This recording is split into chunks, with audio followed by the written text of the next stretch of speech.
সনাতন astrological coaching centre online প্রাথমিক জ্যোতিষ শিক্ষা ক্লাস নাম্বার 59।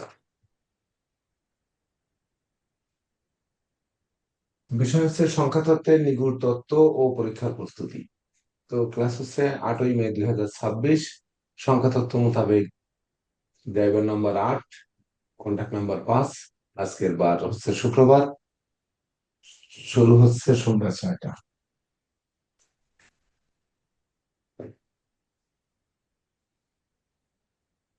তো হ্যালো। হ্যাঁ, হ্যাঁ, ভালো। কেমন আছেন? হুম। না, এখন নাই, এখন নাই। এটাই করুন। আচ্ছা, ঠিক আছে, আপনি ক্লাসে আছি তো, বন্ধু দিয়ে দেন। সেই, হুম, হুম, হুম, হুম, হুম।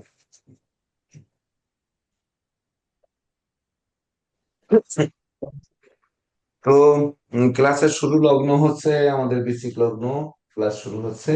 তৃতীয় চন্দ্র, চতুর্থে রাহু, পঞ্চমে মঙ্গল শনি, ষষ্ঠে রবি বুধ, সপ্তমে শুক্র, অষ্টমে বৃহস্পতি আর দশমে কেতু নিয়ে আমাদের যাত্রারম্ভ। তো আমরা সংখ্যাতত্ত্বে জানি যে সংখ্যাতত্ত্বের সংখ্যা 1 থেকে 9। এর বাইরে আর আমাদের কোনো সংখ্যা নেই। আবার এর পরবর্তীতে যে সংখ্যা আসে সেটি আবার একক সংখ্যায় রূপান্তরিত হয়ে 1 হয়। সেটা আমরা জানি যে সংখ্যা 1 থেকে 9। তাহলে যেহেতু আমাদের এখানে পরীক্ষার প্রস্তুতি জড়িয়ে রয়েছে, সেহেতু প্রথমেই বলতে হবে যে সংখ্যাতত্ত্বে সর্ববৃহৎ সংখ্যা কোনটি। সর্ববৃহৎ সংখ্যা কিন্তু 9টি নয়। এর উপরে আর কোনো সংখ্যা নেই, এটি আমরা জানি। তাছাড়া সংখ্যাতত্ত্বের জনক হিসেবে আমরা জানি যে হেব্রাইক এবং পিথাগোরাস, আর তার প্রচলনকারী কিরো, পেনহাম, সেন্ট জর্মেইন। প্রবাদ প্রতিম গ্রন্থের নাম আমরা জানি যে, যেটি কিরো বলেই আমরা সর্বাধিক প্রচলিত গ্রন্থের নাম আমরা জানি, যে উম, যেটি সংখ্যাতত্ত্বের বৃহৎ গ্রন্থ পাওয়া যায়। তাছাড়া অনেক রাইটারের অনেক গ্রন্থ পাওয়া যায়। তন্মধ্যে আমাদের মূলত ব্যাপার হচ্ছে যে সংখ্যাতত্ত্বের নিগূঢ় তত্ত্বগুলো একটু জানতে হবে। তো আমরা জানি যে 1 সংখ্যা রবির সংখ্যা, 2 সংখ্যা চন্দ্রের সংখ্যা, 3 বৃহস্পতি, 4 রাহু, 5 বুধ, 6 শুক্র, 7 হচ্ছে কেতু, 8 শনি, 9 মঙ্গল। এটি জানলেই শুধু হবে না, একটি সংখ্যা নিয়ে অনেক কিছু রিসার্চের রয়েছে। আপনারা মানে অতীতের যে ক্লাসগুলো রয়েছে সংখ্যা 1 থেকে 9 অনুযায়ী, সেই সংখ্যাগুলো একটু দেখে আসবে। সংখ্যাতত্ত্বে যেহেতু একটি সাবজেক্ট রয়েছে নিউমারোলজি, তো সেই সাবজেক্টের লিখিত এবং মৌখিক দুটোই পরীক্ষা হবে। তো পরীক্ষায় দেখা যাচ্ছে আমরা অনেক সময় মূলাঙ্ক কোনটি, ভাগ্যাঙ্ক কোনটি, এটি আমরা জড়িয়ে ফেলি। এটি যাতে আমরা না জড়াই অদূর ভবিষ্যতে, সেটি আমাদের নজর রাখতে হবে। জন্ম তারিখ শুধুমাত্র একটি সংখ্যা তা নয়, সেই সংখ্যার আগে পিছে কিছু রয়েছে কিনা সেটি একই সঙ্গে দেখতে হবে।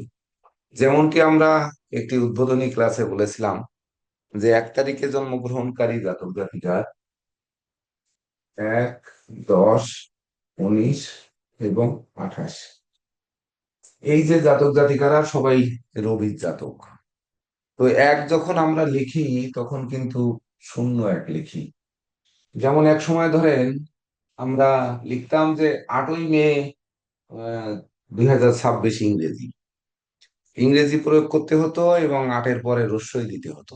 1-এর পরে ল দিতে হতো 1লা মে, 2রা মে, 3রা মে। এখন কিন্তু এ রা বা ওই উঠে গেছে, কিন্তু ক্রিয়াটা মনে হয় থেকে যায়। কিভাবে থেকে যায়? আপনারা আমাদের ডাক্তার শাহাবুদ্দিনের একটি কমেন্ট দেখেছেন, যদি দেখে থাকেন, যে নতুন সূর্যোদয়ের ওখানে একটি কমেন্ট করেছেন। যদি ওনার সাথে আমি কথা বলার এখনো সময় পাইনি। কালকে 1 মিনিট কথা বলেছিলাম শুধুমাত্র, এখনো কথা বলার সুযোগ পাইনি। সংখ্যাতত্ত্বের প্রচলন আসলে কিভাবে করতে হয় বা সংখ্যাতত্ত্ব দিয়ে কিভাবে ভাগ্য বিচার করতে হয়। যেমন দেখুন, আমার চোখের সামনে এখন আসছে চয়ন, CHOYON লিখছেন। তাহলে চয়ন আমরা সাধারণত যদি ইংলিশে লিখি অনেকেই লিখবে CHAYAN,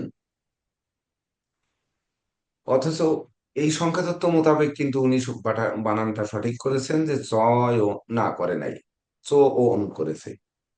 CHAYON হতে হবে, YA অনেকেই দিয়ে থাকেন। যেমন চন্দ্র, আমি চন্দ্র লিখি CHANDRA, অনেকে CHANDRO লেখেন চন্দ্র। যেমন বিপ্লব কে মন্ডল, মানে বিপ্লব, BIPLOB, BIPLABও লেখেন। এমনটি কিন্তু ঘটে। অর্থাৎ সংখ্যা তত্ত্বের সব থেকে নিগূঢ় তত্ত্ব হচ্ছে যে সর্বোচ্চারিত যে নাম, সেই উচ্চারিত নাম আসতে হবে। আপনারা দেখেছেন আমি আহ, পাল বানান অনেকেই, অনেকে মানে কি 100 জনের 99 জনই করেন PAUL। আমি জ্যোতিষ জগতে প্রবেশ করে সেটিকে PAL করেছি, ইউ বাদ দিয়ে দিয়েছি, এমনকি সকল পেপারস পত্রে এল করেছি, ইউটা বাদ দিয়েছি। তো এই যে বাদ দেওয়া, কেন বাদ দেব, কেন রাখবো, এটি নিয়ে অনেক মানে গবেষণা করতে হবে, করে তারপর করতে হবে যে কি হবে, কোনটা দিলে ভালো হবে।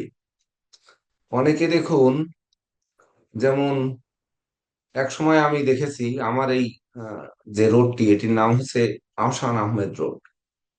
এক সময় আহসান বানান দেখতাম ASAHSAN। তো অথচ কোন কোন সাইনবোর্ডে থাকে AHSAN, এইচটা বাদ দিয়েছেন। তাহলে এই যে কোনটি আমাদের হবে সেটি আমাদের বুঝতে হবে।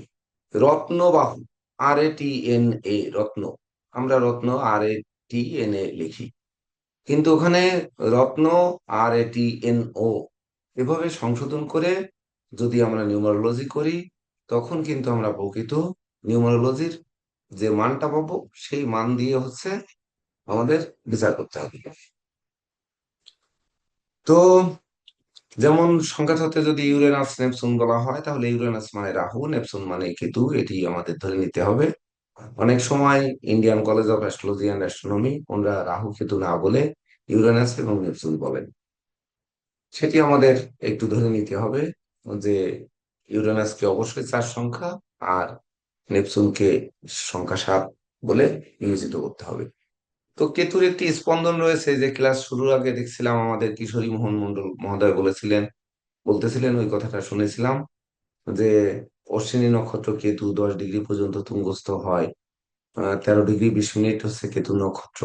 তাহলে সেখানে যে 3 ডিগ্রি 20 মিনিট বাকি থাকছে, ওই বাকি অংশ কিন্তু সে আর তুঙ্গস্থ হচ্ছে না। এই তুঙ্গস্থ নিচস্থর আর একটা নিগূঢ় তত্ত্ব রয়েছে। এই নিগূঢ় তত্ত্ব যত, সেগুলো কিন্তু কেতুর মধ্যে লুকায়িত থাকে। কেন লুকানো থাকে এগুলো এখন আমাদের পরীক্ষার আগে আমরা না যাই। আপনারা জানেন যে রবি হচ্ছে 1 সংখ্যার কারক, আর 7 সংখ্যা হচ্ছে নিষ্ক্রিয় রবি। যে রবি আলো প্রদান করে না বা তাপ প্রদান করে না, সেই রবিটাই হচ্ছে কেতু। আবার যত ঝুট ঝামেলার কারক সেই কেতু, আবার দৈব যেখানে অধিষ্ঠিত হয় সেটি কেতু। আমরা জন্মছকে বলেছি যে 2 9 10 11 নম্বর গৃহ ভাবস্থ কেতু শুভ ফলদাতা হন। কিন্তু 2 9 10 11 ভাবস্থ কেতু কখন শুভ হয়, কখন শুভ হয় না, এর মধ্যেও কিন্তু কিছু তত্ত্ব রয়েছে, নিগূঢ় তত্ত্ব। 2 নম্বর গৃহগত কেতু, ধরেন যদি আমরা বলি যে উম একটা নক্ষত্র মানে বৃষ লগ্ন, বৃষ লগ্নের 2 নম্বর ঘরে ধরেন কেতু বসে আছে মিথুনে, তো মিথুনে আদ্রা নক্ষত্রে কেতু, মানে রাহুর নক্ষত্রে কেতু। তাহলে কেতুর সঙ্গে কিন্তু রাহুই রয়েছে। আবার কেতুর সপ্তমে রাহু থাকে, মানে রাহুর দৃষ্টিও থাকে। তাহলে ধনভাবে দৃষ্টি থাকে, তাহলে ধনভাবে সর্বদাই রাহু থাকে। এমনকি 9-এ থাকলেও সেখানে রাহু থাকে, 10-এ থাকলেও কিন্তু রাহু থাকে, 11-তে থাকলেও রাহু থাকে। কিভাবে থাকে? রাহুর দৃষ্টি থাকে। রাহুর দৃষ্টি একটি জিনিস আলাদা করতে হবে।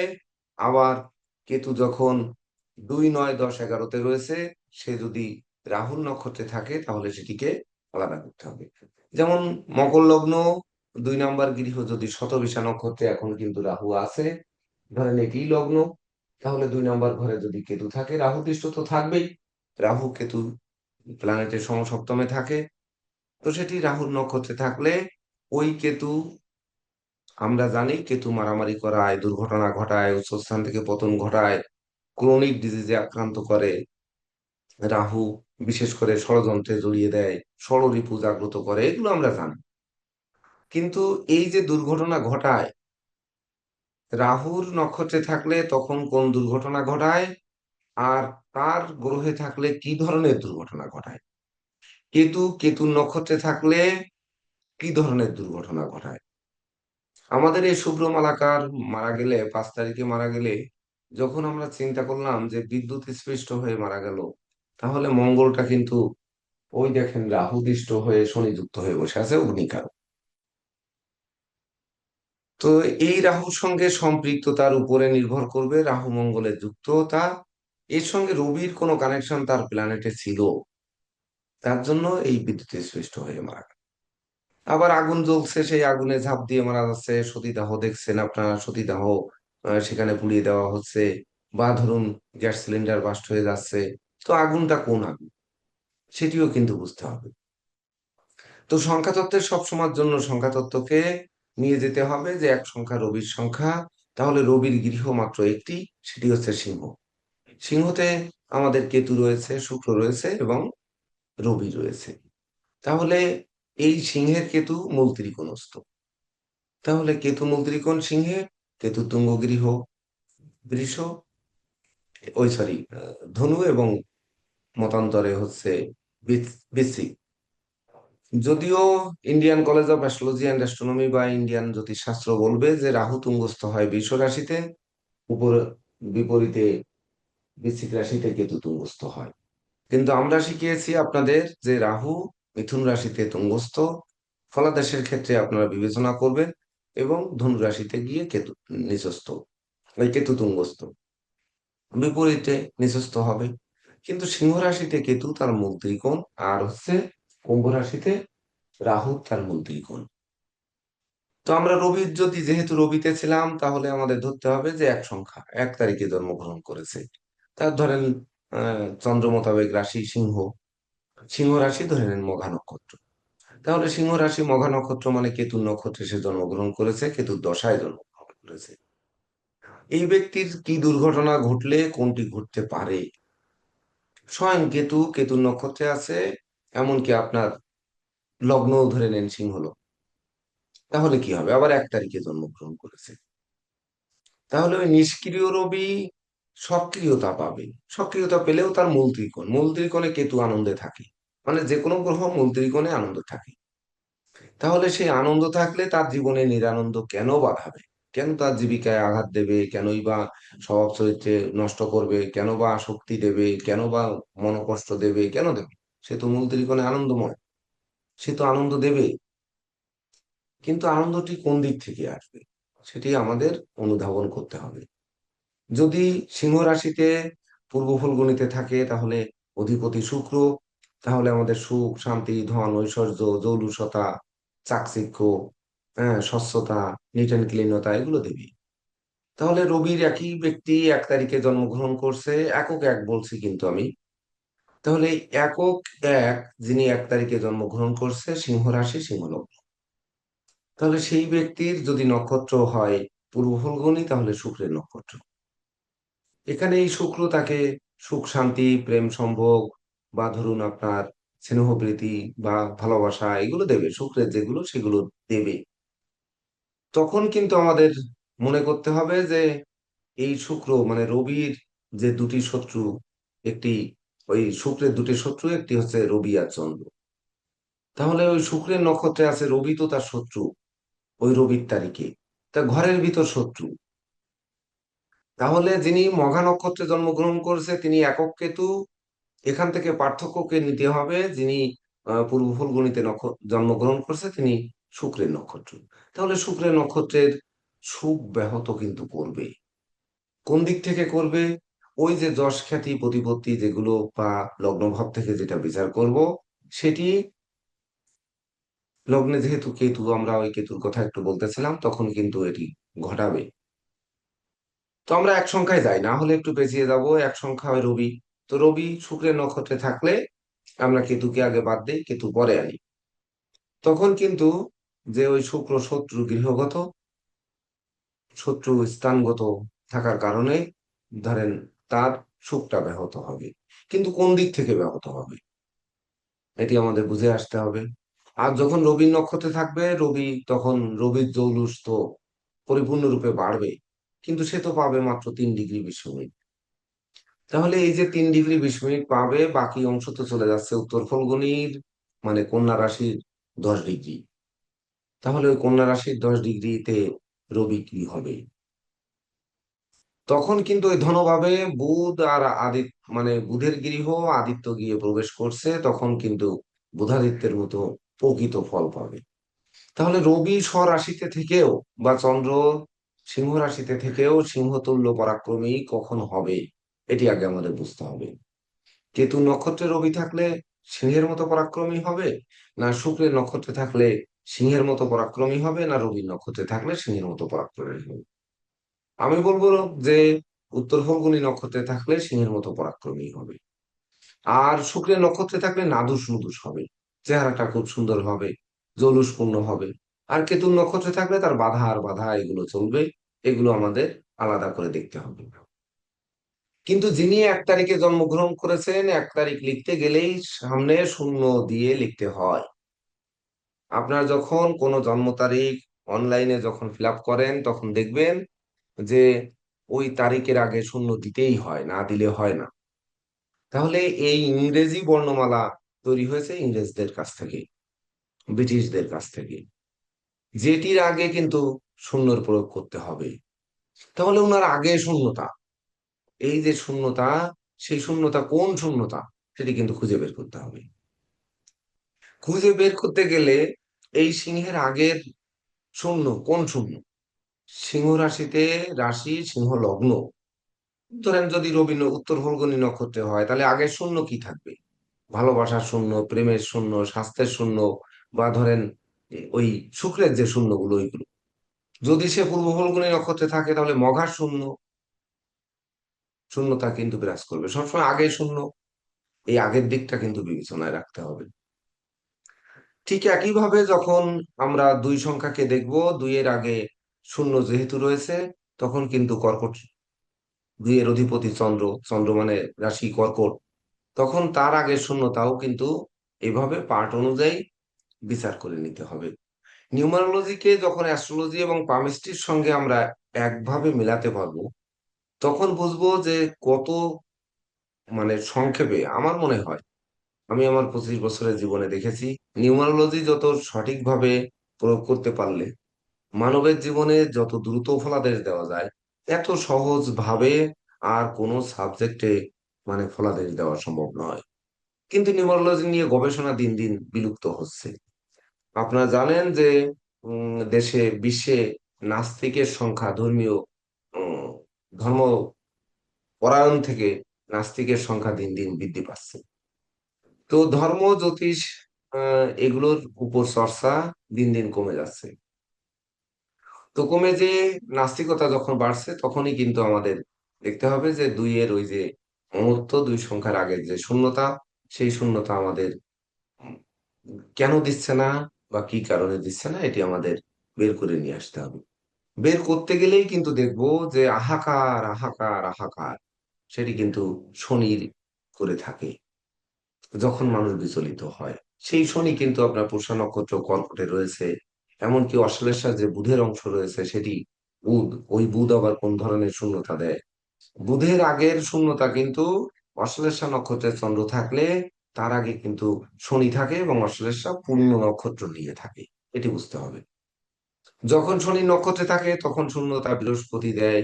তো বৃহস্পতি কি শূন্যতা দেয়? বৃহস্পতি রাষ্ট্রের বা মানবের কোন জায়গাকে দেখে, এটি আমাদের বুঝতে হবে।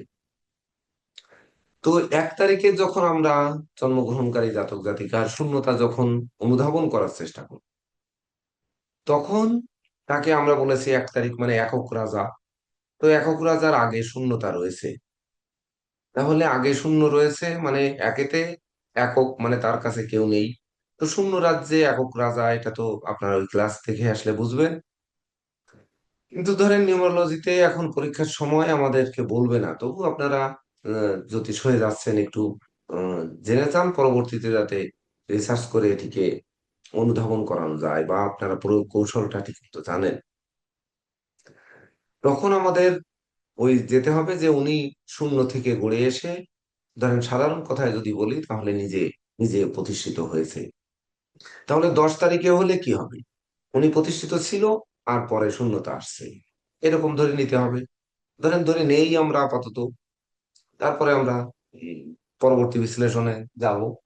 19 তারিখে যিনি, তিনি কিন্তু সৈন্য সামন্ত তার রয়েছে, এটি আমি ক্লাসে বলেছি, এবং রবি স্বয়ং রয়েছে, তার মাধ্যমে 10 তৈরি হচ্ছে। এই 10-এর মধ্যে কিন্তু শূন্যতা রয়েছে, অর্থাৎ সৈন্য সামন্ত ছিল, থেকেও তার কাজ করেনি। ছিল ঠিক আছে, অনেক সময় সেনাপতিও কথা শোনে না, আপনার প্রিয় ব্যক্তি কথা শোনে না, প্রিয় পোষা বিড়ালটি কথা শুনছে না, বা অনেকে বলে দুধ কলা দিয়ে কাল সাপ পুষেছি, সে আজকে ছোবল মেরেছে, এটি কিন্তু আমরা শুনি। ওই কথাগুলো তখন প্রযোজ্য হবে আপনার এই 19 তারিখের ক্ষেত্রে।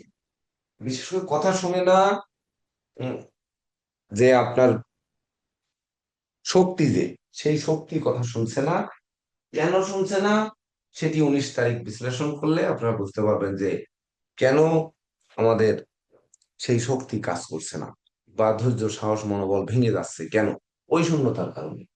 আবার 28 তারিখ, মানে আট আট হচ্ছে প্রজা, 2 হচ্ছে মা, এটি আমরা বুঝিয়েছিলাম। সেখান থেকে যোগ করলেও কিন্তু ওই 10 আসছে, 10 থেকে 1 আসছে, এনার মধ্যেও শূন্যতা।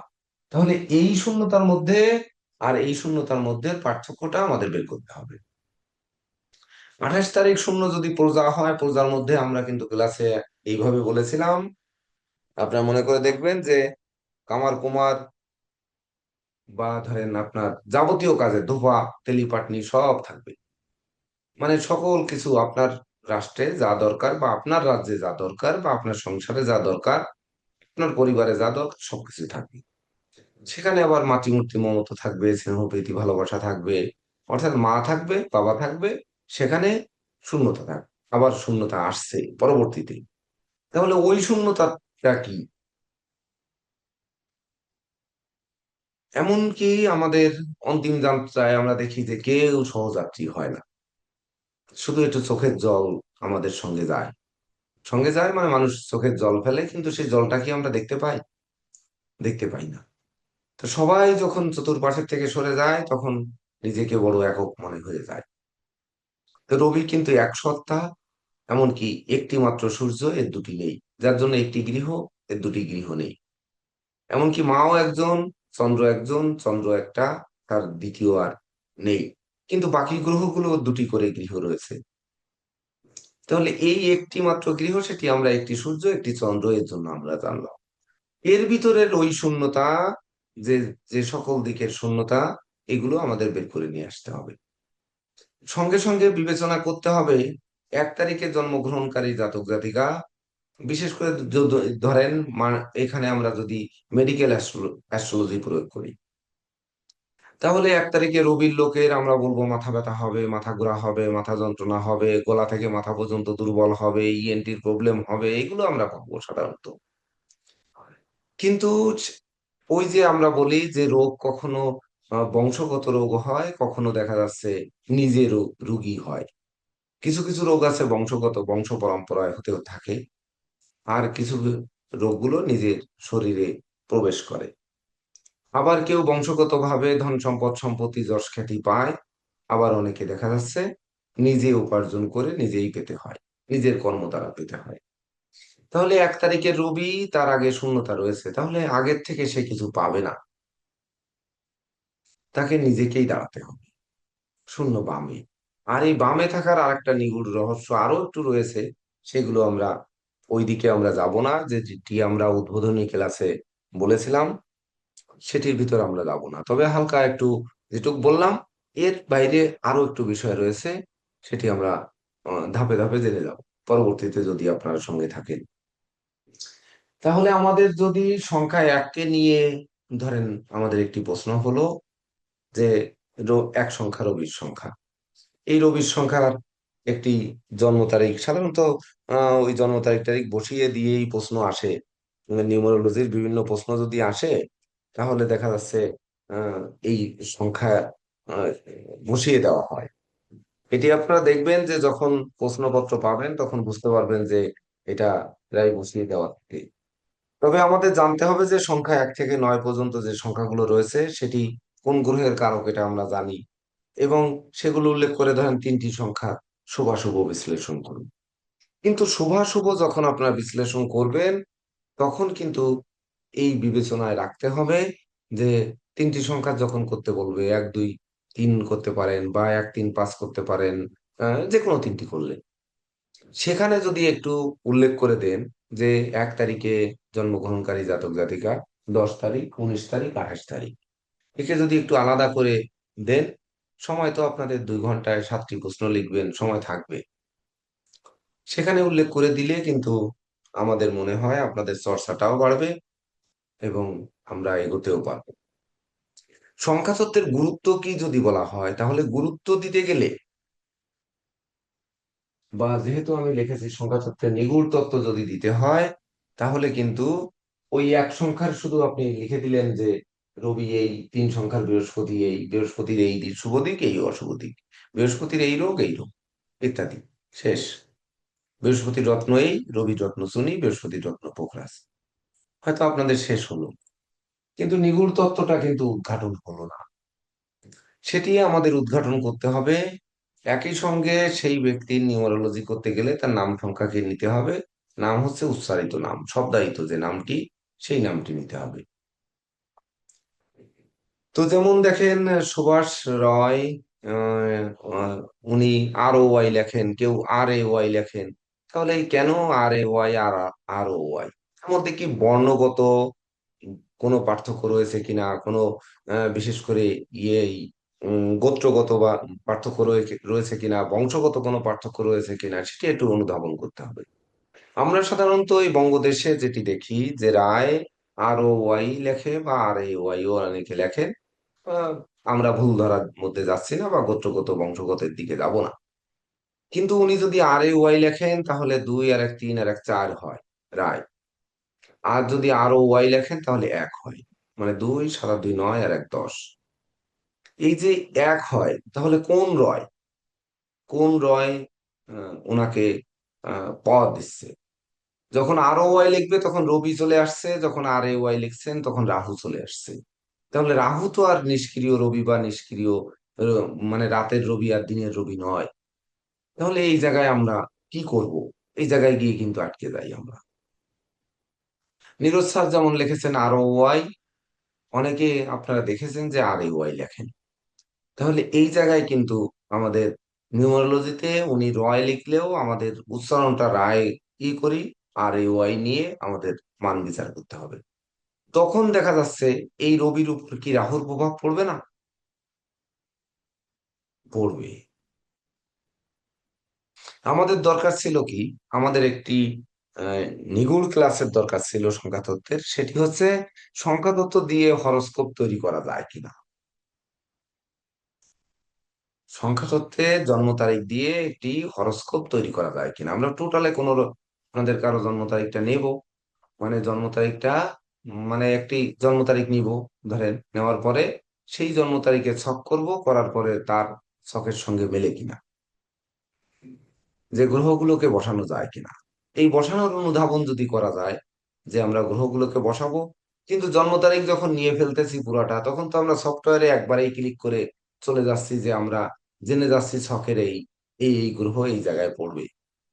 তো সফটওয়্যারকে উবুড় করে রেখে আমাদের কিন্তু এটি বসানোর চেষ্টা করলে এটি নষ্ট কোষ্ঠী উদ্ধারের সূত্রের মতো, বিশেষ করে আমরা বসিয়ে হরোস্কোপ তৈরি করতে পারি। কিন্তু আমাদের অন্ধ বানিয়ে দিয়েছে এই সফটওয়্যার। তথাপিও আমাদের সংকল্প রয়েছে বা আমার ব্যক্তিগত ইচ্ছা রয়েছে যে এটি আমরা শিখাবো পরবর্তীতে, পরবর্তী ব্যাচে, সিলেবাসে এটি অন্তর্ভুক্ত আছে। আমাদের উচ্চতর ব্যাচে দেখবেন যে ওখানে পেয়ে যাবেন। তো এই জন্ম তারিখটি অনেক সময় নিয়ে দেখতে হয় যে একটি জন্ম তারিখ বলবে কিন্তু সেই লোকটি উম থাকবে কিন্তু কার জন্ম তারিখ জানাবে না। ধরেন জানালো না এরকম, হাতের কাছে আমাদের মোবাইল টোবাইল কিছুই থাকবে না, কেউ যাতে না বের করতে পারে। আমার সাইড থেকে ধরেন কেউ বের করে দিল, একটু আভাস দিল, আর আমি জোড়াতালি দিয়ে বুঝিয়ে গেলাম, সেটি হলে কিন্তু হলো না। প্রকৃত গবেষক, যিনি প্রকৃত গবেষক তিনি কিন্তু বের করে ফেলতে পারবেন এই সংখ্যা তত্ত্ব দিয়ে, এটি সম্ভব। তো এত দূরে গিয়ে আমাদের কঠিন করার দরকার নেই। তবে আপনারা চর্চা করবেন এভাবেই, যেটি আমি বললাম, যে কল্পনা করতে হবে যে এই রবিটি কোথায় থাকবে, 1 তারিখে জন্মগ্রহণকারী রবি প্ল্যানেটের কোথায় থাকবে। মানে 1 তারিখে জন্মগ্রহণ করেছে যে ব্যক্তি, সেই ব্যক্তির সঙ্গে তো মাস আছে, সাল আছে, বার আছে, জন্ম সময়ও আছে। তাহলে 1 তারিখে জন্মগ্রহণকারী জাতকের যদি মাস একটি থাকে, তার সাল আর একটি থাকবে নিশ্চয়ই। সবই এক হয়ে যাবে এমন না, বা এক হলেও তার যোগফল করলে তো আমাদের যেটি কন্টাক্ট নাম্বার, সেটি তো আবার আরেকটা নাম্বার হচ্ছে। যখন হচ্ছে তখন তার সূর্যটি কোথায় থাকবে, এই রবিটি কোথায় থাকবে। রবিকে যদি আমরা স্থাপন করতে পারি, চন্দ্রকে স্থাপন করতে পারি, তখন ধারাবাহিকভাবে দেখবেন যে আমরা পরবর্তী গ্রহগুলোকে স্থাপন করে আসতে পারবো। নাম থেকে, তার পিতার নাম থেকে, মাতার নাম থেকে করতে পারবো। যদিও এটি আকাশ কুসুম কল্পনার মতো মনে হচ্ছে আপনাদের কাছে, কিন্তু এটি আসলেই কোনো আকাশ কুসুম কল্পনা নয়। যেদিন এই ক্লাস হবে সেদিন সাক্ষাতে দেখবেন, তখন বুঝতে পারবেন যে আসলে আকাশ কুসুম কল্পনা নয়। তাহলে যদি রবির তারিখে জন্মগ্রহণকারীর একটি বার থাকবে, বারটি যদি রবিবার হয়, তাহলে রবির পর সে পাবে চন্দ্রের মাস মানে চন্দ্রের বার হলে, মানে সোমবার যদি হয় তাহলে তার মধ্যে মমত্ব থাকবে। যদি মঙ্গলবার হয় তাহলে সে তেজি রাগী হবে। যদি বুধবার হয় তাহলে বুদ্ধিদীপ্ত হবে। যদি বৃহস্পতিবার হয় তাহলে ধার্মিক হবে, আবার বিপরীতে বাচাল হতে পারে। তারপরে ধরেন ওই, শুক্রবার হলে সে শান্তির প্রতীক হবে। কিন্তু এই যে শুক্রের সঙ্গে রবির যে শত্রুতা রয়েছে, এই শত্রুতা তার শান্তির প্রতীকে বাধা সৃষ্টি করবে কিনা। এমনকি রবি নৈসর্গিক পাপ গ্রহ, শনির বার যদি হয় তাহলে শনি যে বাধা দেবে, সেটি কোন ধরনের বাধা দেবে, এটি কিন্তু আমাদের বের করে নিয়ে আসতে হবে। কখনো একক সংখ্যা সংখ্যা দেখুন, একটা লগ্ন আমরা জানি একটা জাতকের একটি লগ্ন, একটি রাশি। যেমন সকালে আমাদের নীরজ স্যার বললেন যে সকালবেলায় ক্লাস যদি উম মেষ লগ্ন দিয়ে শুরু হয়, সন্ধ্যাবেলায় কোন লগ্ন হবে। আজকের সকাল 8টায় ক্লাস কিন্তু হয়েছিল মিথুন লগ্ন দিয়ে, এখন 6টায় বৃশ্চিক লগ্ন। তাহলে 6টায় বৃশ্চিক লগ্ন, 8টায় তো ঠিকই সে ধনু লগ্ন, সপ্তম লগ্ন যাবে। কিন্তু যায় না কখন, ওই যে পঞ্জিকার প্রতিদিনে দেখবেন উদয় লগ্ন আর অস্ত লগ্ন যে সময় দেওয়া থাকে, এই সময়টি কেন দেওয়া থাকে? একেবারে প্রথম লাইনেই দেওয়া থাকে যে আজকের তারিখ যদি আমরা দেখি 24 তারিখ, সেখানে মেষ দণ্ড 2:59:55 গতে উদয়, আর তুলা 4:17:58 বিগতে অস্ত। মানে 4 দণ্ড 17 পল 58 বিপলে সূর্য অস্ত যাচ্ছে। তাহলে অস্তকালীন তুলা লগ্ন থাকছে আর মেষ লগ্ন দিয়ে শুরু হচ্ছে, তাহলে সমসপ্তমে থাকছে। কিন্তু যখন ওই যে ভাদ্র মাস আর পৌষ মাস দেখালাম, ওই সময় গেলে দেখবেন যে আর সমসপ্তম লগ্নটি ওখানে থাকছে না। ভাদ্র মাসে একটু ওইখানে যায়, শ্রাবণ ভাদ্র, ভাদ্রের যে কোনো একটি তারিখ বের করলে আপনারা দেখতে পাবেন যে সিংহ লগ্ন দিয়ে উদয় হয়েছে, কুম্ভ লগ্নে গিয়ে ও অস্ত গেছে। তাহলে তো সপ্তমে রয়েছে, সমসপ্তমে সিংহ, কুম্ভ। কখনো কিন্তু এইটি যে পরিবর্তন হচ্ছে সেটি ওই দিবামান রাত্রিমানের উপর, এটি তো আমি বলেছিলাম সকালে। তো পৌষ, উম, অন্যদিকে চলে যাচ্ছি, অঘ্রাণ পৌষ, ধনু, মিথুন, এটা অঙ্ক কষে বের করতে হবে। যাই হোক, পঞ্জিকা আমরা না ঘুটি, বা ঘুটে নেন আপনারা, ঘেটে তারপরে দেখবেন, দেখলে বুঝতে পারবেন যে সমসপ্তমে যায় কিনা। তাহলে আমাদের যদি ধরেন আমি কয়েকটি প্রশ্ন একটু বলার চেষ্টা করি, কয়েকটা প্রশ্নের ভিতরে আমরা প্রবেশ করি, অতীতের যে সকল প্রশ্ন হয়েছিল, ধরেন সেই ধরনের দুই একটা প্রশ্নে যাই।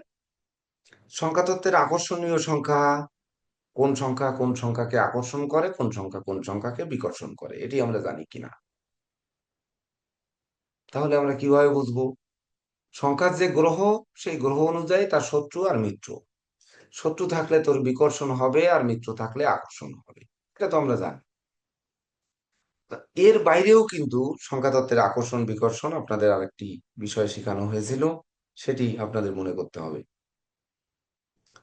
তাছাড়া যে এই ৯টি সংখ্যার আমরা যেমন গ্রহের প্রতীক রয়েছে, তাহলে ৯টি সংখ্যার কোনো প্রতীক আছে কিনা এটি আমরা জানি কিনা।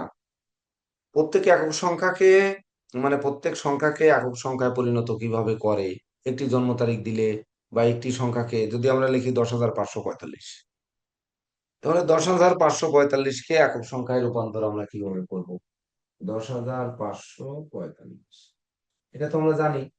১ ৫ আর ১ ৬ ৪ ১০ আর ৫ ১৫, ১৫ মানে সমান ৬, এই একক সংখ্যা ৬। তো এই একক সংখ্যায় আমরা রূপান্তর, এগুলো আমরা জানি, এগুলো এমন কোনো বিষয় নয়। সংখ্যা তত্ত্ব বিচারে যদি বলা হয় যে আপনারা যে কোনো একটি রাশির বিশ্লেষণ করুন, সংখ্যা তত্ত্ব বিচারে রাশির বিশ্লেষণ করুন, তাহলে ধরুন আমরা সংখ্যা তত্ত্ব বিচারে রবির সংখ্যা আসলে সিংহ রাশি বিশ্লেষণ করতে পারি, চন্দ্রের আসলে ধরেন আমরা কর্কট রাশি বিশ্লেষণ করতে পারি। সেই ফলাদেশ হয়তো বিশ্লেষণ করে দিলাম, পাশ আমরা করলাম। কিন্তু যখন ৬ সংখ্যা হবে, তখন বৃষ আর তুলা আপনি কোনটাকে নেবেন? যখন ধরেন ৯ সংখ্যা হবে, তখন মেষ নেবেন না বৃশ্চিক নেবেন? যখন ৮ হবে, তখন মকর নেবেন না কুম্ভ নেবেন? যখন ৫ হবে, তখন মিথুন নেবেন না কন্যা নেবেন? এই প্রশ্ন কিন্তু থেকে যায়। সেই প্রশ্নের পুনরাবৃত্তি করে যদি আলোচনা করতে হয়, তাহলে আসলে আমাদের এই শর্ট সিলেবাসে এটি কিন্তু সম্ভব নয়। তার মধ্যেও লক্ষ্য রাখতে হবে যে সংখ্যা তত্ত্ব ১ থেকে ৯ পর্যন্ত সংখ্যায় এ থেকে জেড পর্যন্ত ইংরেজি বর্ণমালার যে মান, সেই মান অনুযায়ী আপনারা এটি কিরো পদ্ধতি বলতে পারেন, হেব্রাইক পদ্ধতি বলতে পারেন, পিথাগোরাস পদ্ধতি বলতে পারেন। যেকোনো একটি পদ্ধতির নাম দিয়ে তারপরে সেই মানটি, যে মান লিখবেন সেটি আপনারা করতে পারেন। অথবা আমরা যে মানটি আপনাদের শিখিয়েছিলাম সেই অনুযায়ী ওই মানগুলোকে নিয়ে আসতে পারেন। তো নিয়ে আসলে আমাদের প্রশ্ন কিন্তু ওইটি যে ৮ সংখ্যা হলে মকরে যাব না কুম্ভে যাব। মকর আর কুম্ভের কিছু চরিত্রের এককতা রয়েছে, একক সত্তা কিছু রয়েছে। কিন্তু এনাদার সত্তা যেগুলো রয়েছে, সেই সত্তাগুলোকে আমাদের কিভাবে চিনবো? তাহলে একক মঙ্গল, যখন ওই সরি শনি, যখন আমরা ৮ তারিখ যাব, ৮, ১৭ আর ২৬, এটি কিন্তু ওই ক্লাসেই, এবছরের ক্লাসে কিন্তু এটি দেখানো হয়েছে আপনাদের। যদিও আগে যারা উচ্চতর ব্যাচে আছেন তারা এইভাবে পাননি। তো ৮ তারিখ, ১৭ তারিখ আর ২৬ তারিখ আপনারা দেখতেই পাচ্ছেন ১ আর ৭, মানে কেতু রয়েছে। কেতু আর রবি, নিষ্ক্রিয় রবি সক্রিয় রবি মিলে ৮ হচ্ছে। আর এখানে শুক্র আর চন্দ্র মিলে ৮ হচ্ছে। তাহলে শুক্র আর চন্দ্র মিলে যদি ৮ হয়, তাহলে শুক্র আর চন্দ্র কিন্তু আমাদের উম মকর রাশিতে আছে না কুম্ভ রাশিতে আছে? হুম, শুধুমাত্র চন্দ্র আছে মকর রাশিতে, শুক্র কিন্তু কুম্ভ রাশিতে নেই। চন্দ্র উম, শুধু মকর রাশিতে আছে, সেটা শ্রবণা নক্ষত্রে আমরা কিন্তু জানি। তাহলে ১৭ তারিখের ১ আর ৭, একে আমরা মকরে নেব না কুম্ভে নেব?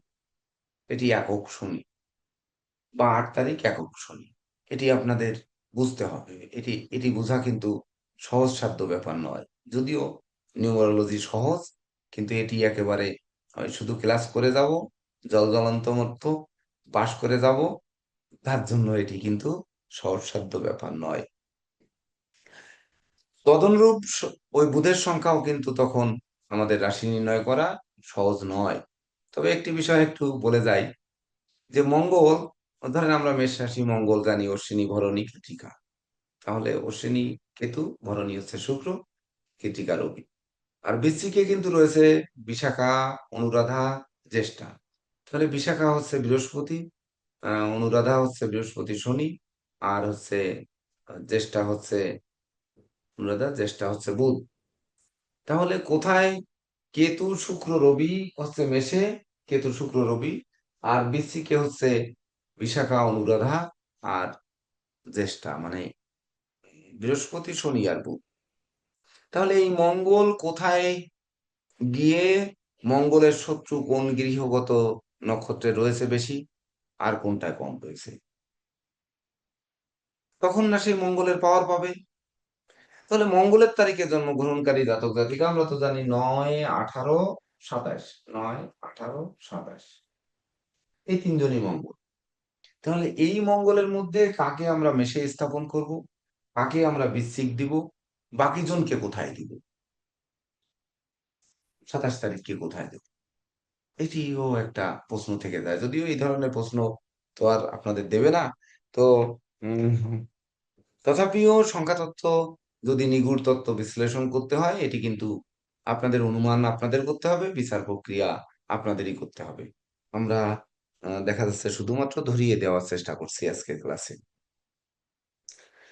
যদি সংখ্যার বৈশিষ্ট্য লিখতে হয় প্রকৃতভাবে, তখন কিন্তু এটি বিবেচনায় আনতে হবে, এনে তারপর আমাদের এই বৈশিষ্ট্য লিখতে হবে।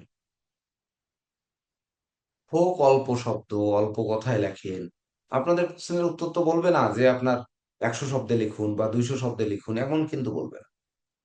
কিন্তু শব্দ আপনি কতগুলো দেবেন, সে জায়গায় বেফাস শব্দ আর সাবলীল শব্দ, সেটি বিচার করার দায়িত্ব আপনাদের, করে আপনারা দেবেন। যেহেতু আমরা দুটি বড় বড় প্রতিষ্ঠানে আমরা পরীক্ষা দিতে যাচ্ছি, সেটি আমাদের জানতে হবে। বুধ দেয় বিদ্যা বুদ্ধি, আমরা সারা জীবন জ্যোতিষে পড়ে আসছি। তাহলে 5 তারিখে জন্মগ্রহণকারী জাতক জাতিকা কি অশিক্ষিত হবে না, মূর্খ হবে না, হবে না হবে না, হবে, হুম, হবে। হবে। স্যার পাঁচ শিক্ষিত হোক না তারিখে হোক বুদ্ধিমান ঠিকই হবে। হুম, শিক্ষিত হোক না হোক কিন্তু বুদ্ধিমান খুবই হবে, স্মার্ট ঠিকই হবে, যেহেতু পাঁচ হয়তো বুধের একাডেমিক নক্ষত্র। শিক্ষা না থাকতে পারে, কিন্তু বুদ্ধিমান ঠিকই হবে। হ্যাঁ ওটাই বলছি স্যার। আবার যদি বলেন ওই 5 তারিখে জন্মগ্রহণকারী জাতক জাতিকা কি অটিজম হবে না, ব্রেন অটিজম হবে না, বোবা হবে না, বধির হবে না, তাও কিন্তু হতে পারে। হতে পারে হ্যাঁ। তাহলে বোবার মধ্যে বুদ্ধিমান বোবা হবে, এই তো। আর পাগলের মধ্যেও বুদ্ধিমান পাগল হবে, এটা বলবো। তখন তার সঙ্গে কে রয়েছে, ওই বুধের সঙ্গে কে আমাকে ওই বধির বানিয়েছে, বা কে আমাকে বিশেষ করে ওই ব্রেন নষ্ট করেছে, ব্রেন অটিজম করেছে, এটি কিন্তু আমাদের বের করতে হবে। ওই ড্রাইভার নাম্বার শুধু হলে হবে না, তখন কন্টাক্ট নাম্বারে চলে যেতে হবে।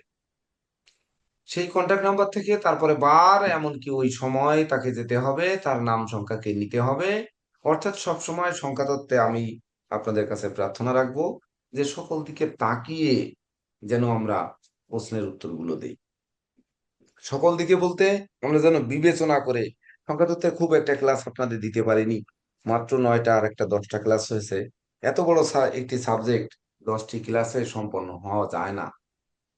আপনারা দেখেছেন, রবি সংখ্যাতত্ত্ব চলে কিন্তু সৌর মোতাবেক,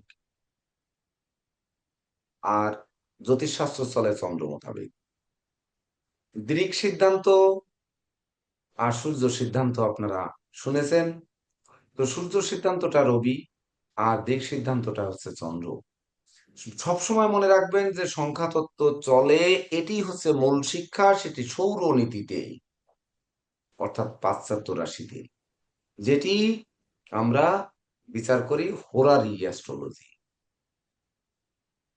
এটি কিন্তু মাথায় রাখবেন। সকল সংখ্যাতত্ত্বের প্রয়োগ কৌশলের ক্ষেত্রে রবি রাশিকে গুরুত্ব দিয়ে আপনারা অগ্রসর হবেন। তাহলে কিন্তু ওই যে রবির মাস দেখবেন কিরোবেন হামসেন জন্মেন, কারো যদি বই পড়েন, তাহলে সূর্য বৈশাখ মাস ধরে মেষ রাশিতে থাকে, কিন্তু প্রথম 7 দিন হচ্ছে পূর্ব রাশির ফল দেয়, লাস্টের 7 দিন পরের রাশির ফল দেয়। এটি কিন্তু আমরা ওইখানে পড়লে বুঝতে পারবেন কেন দেয়। ওই কেনর উত্তরটা যদি ওখান থেকে নেন, তাহলে আপনারা সংখ্যাতত্ত্ব পরিপূর্ণরূপে শিখতে পারবেন। কিন্তু কেনর উত্তর ওখান থেকে বের করতে হবে। 15 তারিখে রবি, 15ই বৈশাখ রবি মেষ রাশিতে প্রবেশ করছে, কিন্তু মেষ রাশি আমরা লিখছি 6 দিন পরে, যে 21শে এপ্রিল থেকে কত তারিখ পর্যন্ত যেন 21শে এপ্রিল থেকে 21শে মে মনে হয়। দেখি একটু দেখে আসি। উম মেষ। ও 21শে মার্চ থেকে 20শে এপ্রিল। তাহলে 21শে মার্চ থেকে 20শে এপ্রিল আমরা মেষ রাশি, ওই পঞ্জিকায় দেখেন 1433 সাল 48 নম্বর পৃষ্ঠায় মেষ রাশির নিচে লেখা আছে, যারা 21শে মার্চ থেকে 20শে এপ্রিলের মধ্যে জন্মগ্রহণ করবেন তাদেরও এই মেষ রাশির ফলাদেশটা তাদের জন্য ফলবে। তাহলে 21শে মার্চ কিন্তু কখনো রবি মেষ রাশিতে যায় না। রবি মেষ রাশিতে 14ই এপ্রিলের পরে প্রবেশ করে। এটি আপনারা চৈত্র মাসের শেষ দিন দেখে আসেন। চৈত্র মাসের শেষ দিন দেখলে বুঝতে পারবেন যে রবি কয়টার সময় আমাদের মেষ রাশিতে প্রবেশ করেছে। তাহলে সেদিন ওই 15ই এপ্রিল হয়ে যায়। তাহলে 15-র আগে 21শে মার্চ থেকে 15 তারিখ পর্যন্ত, যে 21শে মার্চ 9 দিন, আর এদিকে 15 আর 9 24 দিন, ওই 24 দিন রবি কি করে মেষ রাশির ফল দেয়, আর ওটি কিভাবে মেষের ফল আনয়ন করে, বলতে যেয়ে তো বলেই ফেললাম। ওটি হচ্ছে কিন্তু সংখ্যাতত্ত্বের আগের শূন্য না পরের শূন্য, সেটি কিন্তু ওটি সংখ্যাতত্ত্ব। বুঝতে পেরেছেন?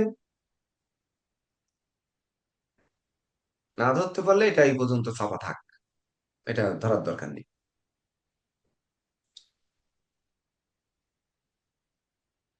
কি কেউ ধরতে 24 দিন, পারেন? এখানে 6 দিন তো বাকি রয়ে গেছে স্যার, সেই জন্য আপনার 6 দিন বাকি রয়ে গেছে, এটা তো বলে ফেলছেন। আমাদের এইখানে দেখতে হবে, যদিও এটা আমি গোপন রাখতে চেয়েছিলাম। তো 21শে মার্চ থেকে 20শে এপ্রিল, 20শে এপ্রিল পর্যন্ত রবি মেশে।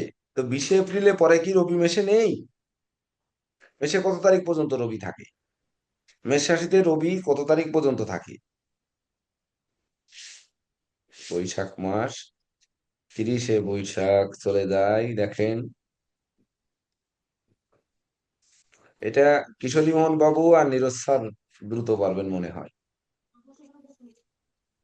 দেখেন 31শে বৈশাখ, দেখেন আপনারা একটু 310 নম্বর পৃষ্ঠায় দেখে আসেন। 15ই মে পর্যন্ত। হ্যাঁ, তার 15ই মে। 15 মে পর্যন্ত থাকবেই স্যার, যেহেতু 15 তারিখে ঢুকে 1 মাস সময় নেয়। পনেরো তাহলে তারিখ মে পর্যন্ত আগে না এপ্রিল আগে? নিশ্চয়ই এপ্রিল আগে। এপ্রিল আগে। এপ্রিল লাগে। তাহলে 20শে এপ্রিল পর্যন্ত মেষ রাশি, কিন্তু রবি তো মেষ রাশিতে থাকতেছে 15ই মে পর্যন্ত। প্রত্যেক বছর 15ই মে পর্যন্ত থাকছে। তাহলে কি রাশির সঙ্গে সূর্য মিললো না মিললো না? স্যার এটা তো আমাদের ভারতীয় গণনা মোতাবেক স্যার। না, এটা ভারতীয় গণনা মোতাবেক নয়। ভারতীয় গণনা এটা ওই মোতাবেক যে রবি ঠিক। পাশ্চাত্য মতে যে 7 দিন, 7 দিন পর পর্যন্ত পরবর্তী রাশিতে প্রবেশের 7 দিন পরে যে ওই রাশির ফলাফল দেয়। তার মানে ওই যে 7 দিন থাকে ওই দিন আগের রাশির ফল সে প্রদান করে। 7 দিনের জায়গায় তো হয়ে যাচ্ছে 22 দিন। 22 দিন, সে তো 21শে মার্চে ঢুকে যাচ্ছে সে মেষ রাশিতে। তাহলে হ্যাঁ, 15ই, এপ্রিলে 14 এপ্রিল, তাহলে 14 তারিখ আর একুশ 14 এপ্রিল। তারিখ 14ই এপ্রিল, বুঝতে হবে 14ই এপ্রিল আর এখানে 21শে মার্চ। তাহলে 21শে মার্চ হ্যাঁ, থেকে 9 দিন ঠিক আছে। প্লাস 14 দিন, 14 আর 10 24, 23 দিন। এই 23 দিন তেইশ কি দিন হচ্ছে? এটি হচ্ছে আমার প্রশ্ন। ওই 23 দিন যখন আপনারা বের করতে পারবেন, তখন হচ্ছে নিউমারোলজির পূর্ণতা পাবেন। যাই হোক, ওইদিকে আমরা যাচ্ছিলাম না,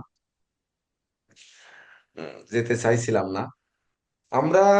আহ, ভাগ্যাঙ্ক থেকে অনেক সময় আহ, যখন রোগ ব্যাধি নির্ণয় করি, তাহলে একটি ব্যাধি কত তারিখে হচ্ছে আমাদের ভাগ্যাঙ্ক, ধরেন একটা ভাগ্যাঙ্ক এখানে লিখি, ধরেন ওই ভাগ্যাঙ্ক ধরেন আজকের ক্লাসের তারিখ। তাহলে ভাগ্যাঙ্ক কত? আমাদের ভাগ্যাঙ্ক হচ্ছে 5, আর হচ্ছে মূলাঙ্ক হচ্ছে 8, তাই তো নাকি? 8-5-2026 মূলাঙ্ক কত? মূলাঙ্ক আট, আচ্ছা। মূলাঙ্ক 8, মূলাঙ্ক 8 আর ভাগ্যাঙ্ক 5, 5। তাই তো? হ্যাঁ, 8-5-13 আর 1-14, 4 আর 1-5,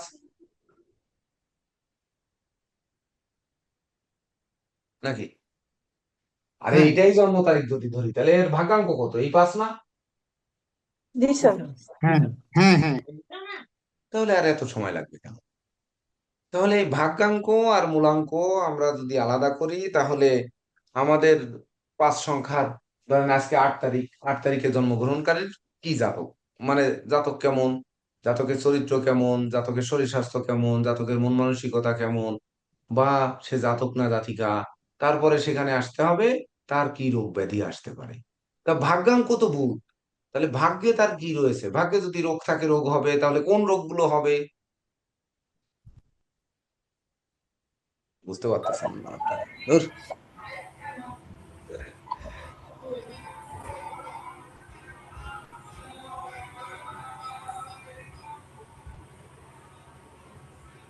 এগুলো নীরজ স্যারের আর কিশোরী মোহন বাবুর এগুলো টক করে ধরিয়ে দেওয়ার দরকার ছিল।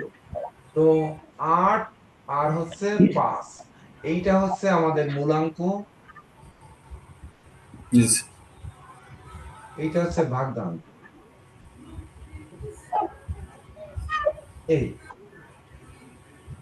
তাহলে ভাগ্যাঙ্ক আমাদের মূলাঙ্ক 8, ভাগ্যাঙ্ক ধরেন যদি মকর রাশি হয়, তাহলে আমাদের উম, ভাগ্যাঙ্ক কি হচ্ছে, মকর রাশি যদি মূলাঙ্ককে আমরা মানে শনি যেহেতু মকর ধরি, তাহলে তার ভাগ্যাঙ্ক কি হবে? ভাগ্যাঙ্ক বুধ।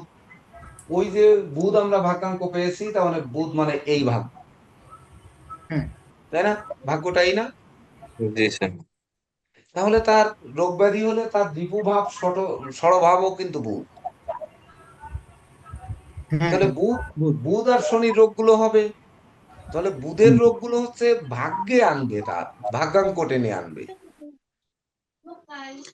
এইবার যদি কুম্ভ স্যার রাশি হয়, এখানে তো এই যে ভাগ্যাঙ্ক যে 5 আসলো, এই ভাগ্যাঙ্ক 5 হতো এখানে 8, 5 আর 1, মানে 8 তারিখ 5 মাস আর সালের যে 1, এই 5 ভাগ্যাঙ্ক হয়েছে। তাহলে এখানে শনি এবং রবি এদেরই রোগ এখানে হচ্ছে, রোগ হচ্ছে, রোগ হবে। হিমাংশু বাবু মিউট করুন, হিমাংশু বাবু প্লিজ।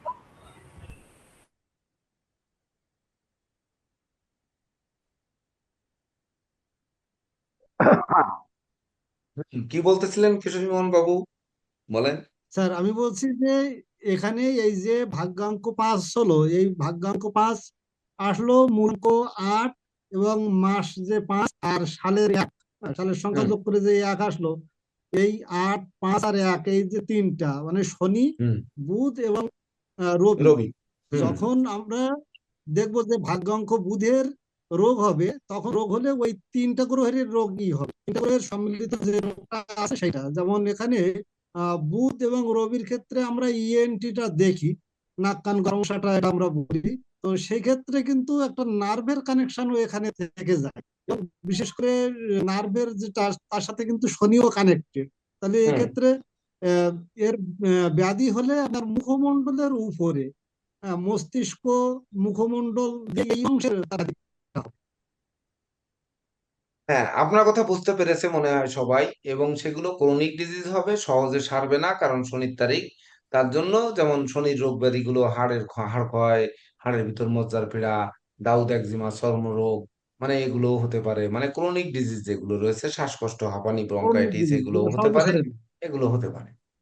কিন্তু সেইগুলো আমাদের ভাগ্যে রয়েছে কিনা ওই ভাগ্যাঙ্ক দিয়ে কিন্তু, তার ওই ভাগ্য ভাব দিয়ে, অর্থাৎ মূলাঙ্ককে যদি আমরা রাশিকে স্থাপন করতে পারি, তখন কিন্তু ভাগ্যাঙ্ককে আমরা সঠিকভাবে প্রয়োগ করতে পারব।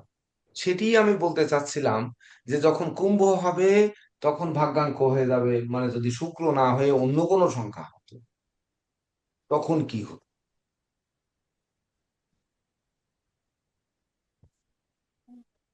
মানে এই মাসের যদি আগামীকাল চলে যান, তাহলে 9 তারিখ গেলে 9 আর 5 14 আর 1 15, তখন তো শুক্র হবে, মঙ্গলের সাথে শুক্র হবে। তো মঙ্গলকে যখন আমরা মেষ রাশিতে স্থাপন করব, তখন ভাগ্যাঙ্ক কি বৃহস্পতি হবে, তা বৃহস্পতি না হয়ে হচ্ছে তো শুক্র।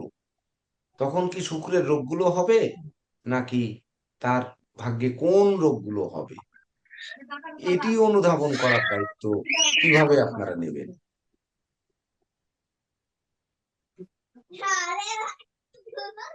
বুঝতে পারেননি মনে হয় কেউ। ক্লাস কঠিন হয়ে যাচ্ছে। না স্যার, স্যার কঠিন হচ্ছে না কঠিন স্যার, বুঝতে পারতেছি স্যার। কঠিন স্যার হচ্ছে না। ঠিক আছে, স্যার কঠিন আছে। স্যার কঠিন হচ্ছে না, বুঝতে পারছি স্যার। যদি 10 তারিখে যে জন্ম হয় তাহলে 1, 5 আর 1, 6, তাহলে 1 আর 6 হবে। তাহলে 1কে যদি আমরা স্থাপন করি সিংহ রাশিতে, তাহলে 6 শুক্র ভাগ্যাঙ্ক কি করে হচ্ছে? তখন তো 9 হচ্ছে। তখন আমরা 6 কিভাবে যাচ্ছি? এভাবে যদি দিন এক একটা করে পাল্টাতে থাকি, মানে ওই 8 তারিখের জায়গায় 9, 10, 11, 8 থেকে 9, 9 আর 8, 17 তারিখ পর্যন্ত যেতে হবে। তাহলে ভাগ্যাঙ্ক কি হয়? 8 থেকে 9 পর্যন্ত আপনার খাতায় একটু লিখে নিন। যেমন 8-5-2026, এইবার 9-5-2026, 10-5-2026, এভাবে আপনারা একটু লিখে নিন। লিখে নিয়ে ভাগ্যাঙ্কটা সঙ্গে সঙ্গে এখানে বসায় দেন। যেমন এখানে 5, এখানে 6, এই 2026 দিয়ে এখানে 7, এভাবে আপনারা একটু বসিয়ে দেন।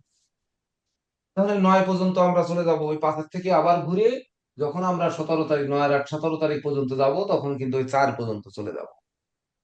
তো এভাবে যদি 9টি পর্যায়ে বসাই, তখন আমাদের ভাগ্যাঙ্ক কি? আসলে ভাগ্যাঙ্কের সঙ্গে আজকের দিনটায় যেমন মিলল রিপু ভাবের কারণে, ওই যে 8-এর সাথে বুধ হয়েছে, সব ক্ষেত্রে তো বুধ সব দিন হবে না, সব জন্ম তারিখে হবে না। তখন কি হবে? সব 8 তারিখে জন্মগ্রহণকারী জাতক জাতিকা যদি এখানে 8, 8 তারিখ জন্ম, ধরেন জানুয়ারি মাস দেন, আরেকজনকে ফেব্রুয়ারি দেন, আরেকজনে মার্চ দেন, তখন ভাগ্যাঙ্কের পরিবর্তন হবে না? সাল একই রেখে দিলে হবে না? ওই ভাগ্যাঙ্ক পরিবর্তন করলে তার ভাগ্যের সূর্য কবে উদয় হবে, কবে অস্ত যাবে, কখন তার ভাগ্যের উন্নতি হবে, কখন অবনতি হবে, কখন তার রোগ আগমন ঘটবে, কখন রোগ থেকে মুক্তি পাবে, এগুলো সবই কিন্তু বিচার করা সম্ভব, কিন্তু চর্চা করতে হবে।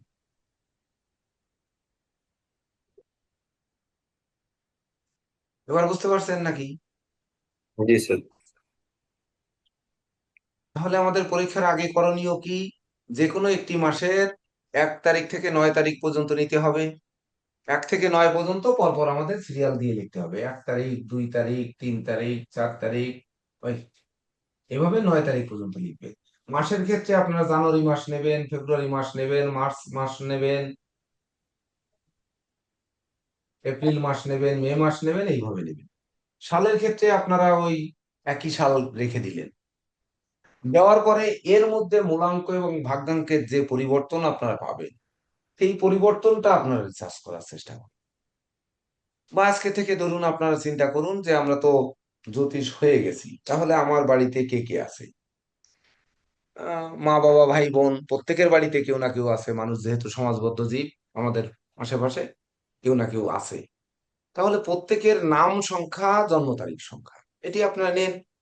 নেওয়ার পরে দেখেন যে সে কেমন, তার ওই গ্রহের প্রভাবটা আসছে কিনা। যদি পরীক্ষার আগ পর্যন্ত এভাবে দেখেন, এভাবে হচ্ছে শিক্ষা, এটি হচ্ছে শিক্ষা। আর আমি ওই পরিবারে যখন করবেন, ওটি হচ্ছে শিক্ষার প্রয়োগ। তাই একই সঙ্গে আমরা শিক্ষাও নেব, তার প্রয়োগও করব। যদি প্রয়োগ করি তাহলে আমরা তখন কিন্তু মূলাঙ্ক ভাগ্যাঙ্কের সঙ্গে আমরা সংমিশ্রণ একটা পেয়ে যাবো। ওই সংমিশ্রণটাকে আপনারা অনুধাবন করে সামনের পরীক্ষার দিকে ধাবিত হন।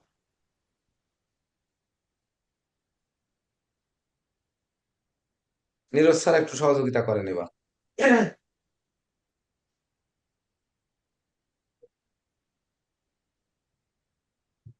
আপনারা নিশ্চয়ই বুঝতে পারছেন গুরুজি কি বলতে চাইছেন। মূলাঙ্ক ভাগ্যাঙ্কর সাথে কোন ব্যাপারটাকে অ্যানালাইসিস করার কথা বলছে। এছাড়াও যে বিষয়গুলা আমাদের সামনে চলে আসে, যেমন কয়েকটা প্রশ্ন কিন্তু চলে আসছে, যে প্রশ্নগুলা কিন্তু গুরুজি বলে গেছেন। এখানে আমি একটা প্রশ্ন আপনাদের এখানে যোগ করতে চাই, সেটা হচ্ছে যেমন ওই যে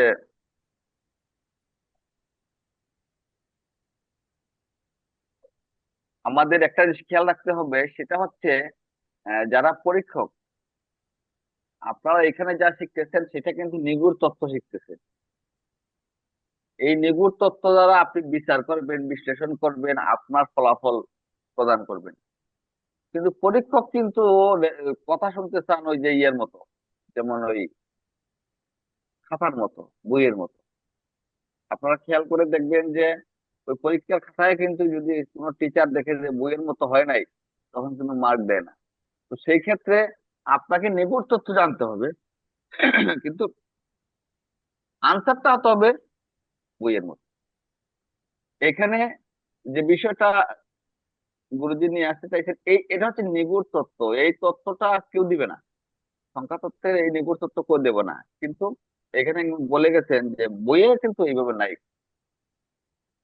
নিউমারোলজির উপর যে কয়টা বই আছে তার ভিতরে এইভাবে বিশ্লেষণ করা কোনো জায়গায় নাই, সব গদবাঁধা লেখা আছে। আপনাকে ওইখান থেকে বিশ্লেষণ করে নিয়ে আসতে হবে। আর এই বিশ্লেষণটা আপনাকে করে নিয়ে আসতে হবে, এবং সেটা গুরুজি কিন্তু নিজে বিশ্লেষণ করতেন। আরেকটা বিষয় জেনে রাখা উচিত, সেটা হচ্ছে যেমন সংখ্যার মান, এই সরি এই আহ, বর্ণের মান যেটা আমাদের লেটারের যে মান, সেটা আপনি কোন মতে লিখতেছেন সেটা কিন্তু লিখে দিবেন, পিথাগোরাস মতে অথবা কেলডিয়ার মতে, এই মতটা অনুসারে লিখে দিবেন। অথবা যদি আপনি আমাদের গুরুজি ডক্টর কৃষ্ণপাল স্যারের নিয়ম ইউজ করেন, সেই নিয়মটা আমার কাছে আছে, আমি গ্রুপে দিয়ে দিব। সেটা যদি লেখলে সেটা সে অনুসারে লিখে দিবে। আমাদের বিএনএস সেটা গ্রহণ করবে, কিন্তু ইন্ডিয়ানটা আমাদের সমস্যা হলো, বাংলাদেশের পরীক্ষায় আপনাদের কোনো সমস্যা হবে না। ভুল বোঝাবুঝির সৃষ্টি হয়ে যায় ইন্ডিয়ান পরীক্ষাতে প্রশ্নের কারণে। যেমন আমরা ড্রাইভার কন্ডাক্ট খুব সহজে বলতে পারি, ওনারা মূলাঙ্ক বলে ভাগ্যাঙ্ক বলে বলে একটা জগাখিচুড়ি বানায় দেয়। কোন সময় ভাগ্যাঙ্ক মূলাঙ্ক হয়ে যায়, মূলাঙ্ক ভাগ্যাঙ্ক হয়ে যায়, এই সেই ডেস্টিনি নাম্বার এই সেই হইলে একটা বিশৃঙ্খল অবস্থা তৈরি করে দেয়। নিউমারোলজিতে যেমন একটা জন্ম তারিখ দেওয়া হইলো, জন্ম তারিখে বলা হইলো যে এই ব্যক্তির আপনি আহ, কোন কোন দিকে রোগ হইতে পারে, যেটা গুরুজি আনার চেষ্টা করে।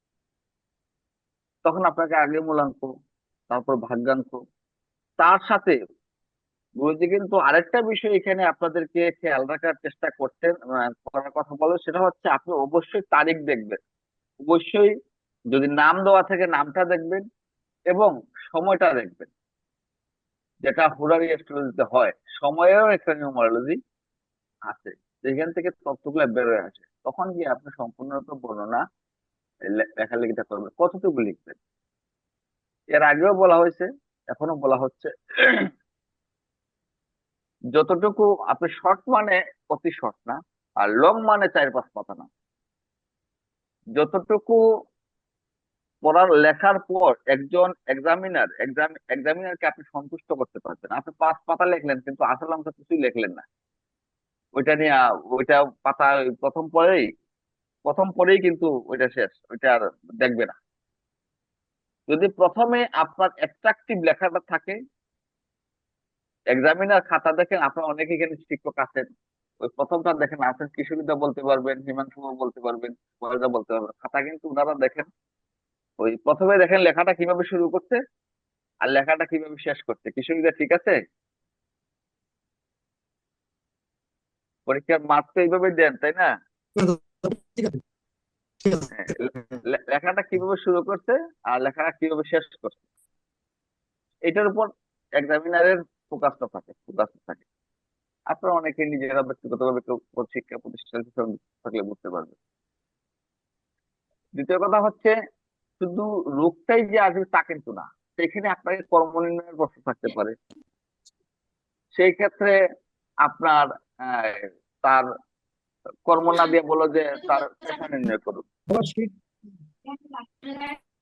হ্যাঁ, কিছু বলছেন?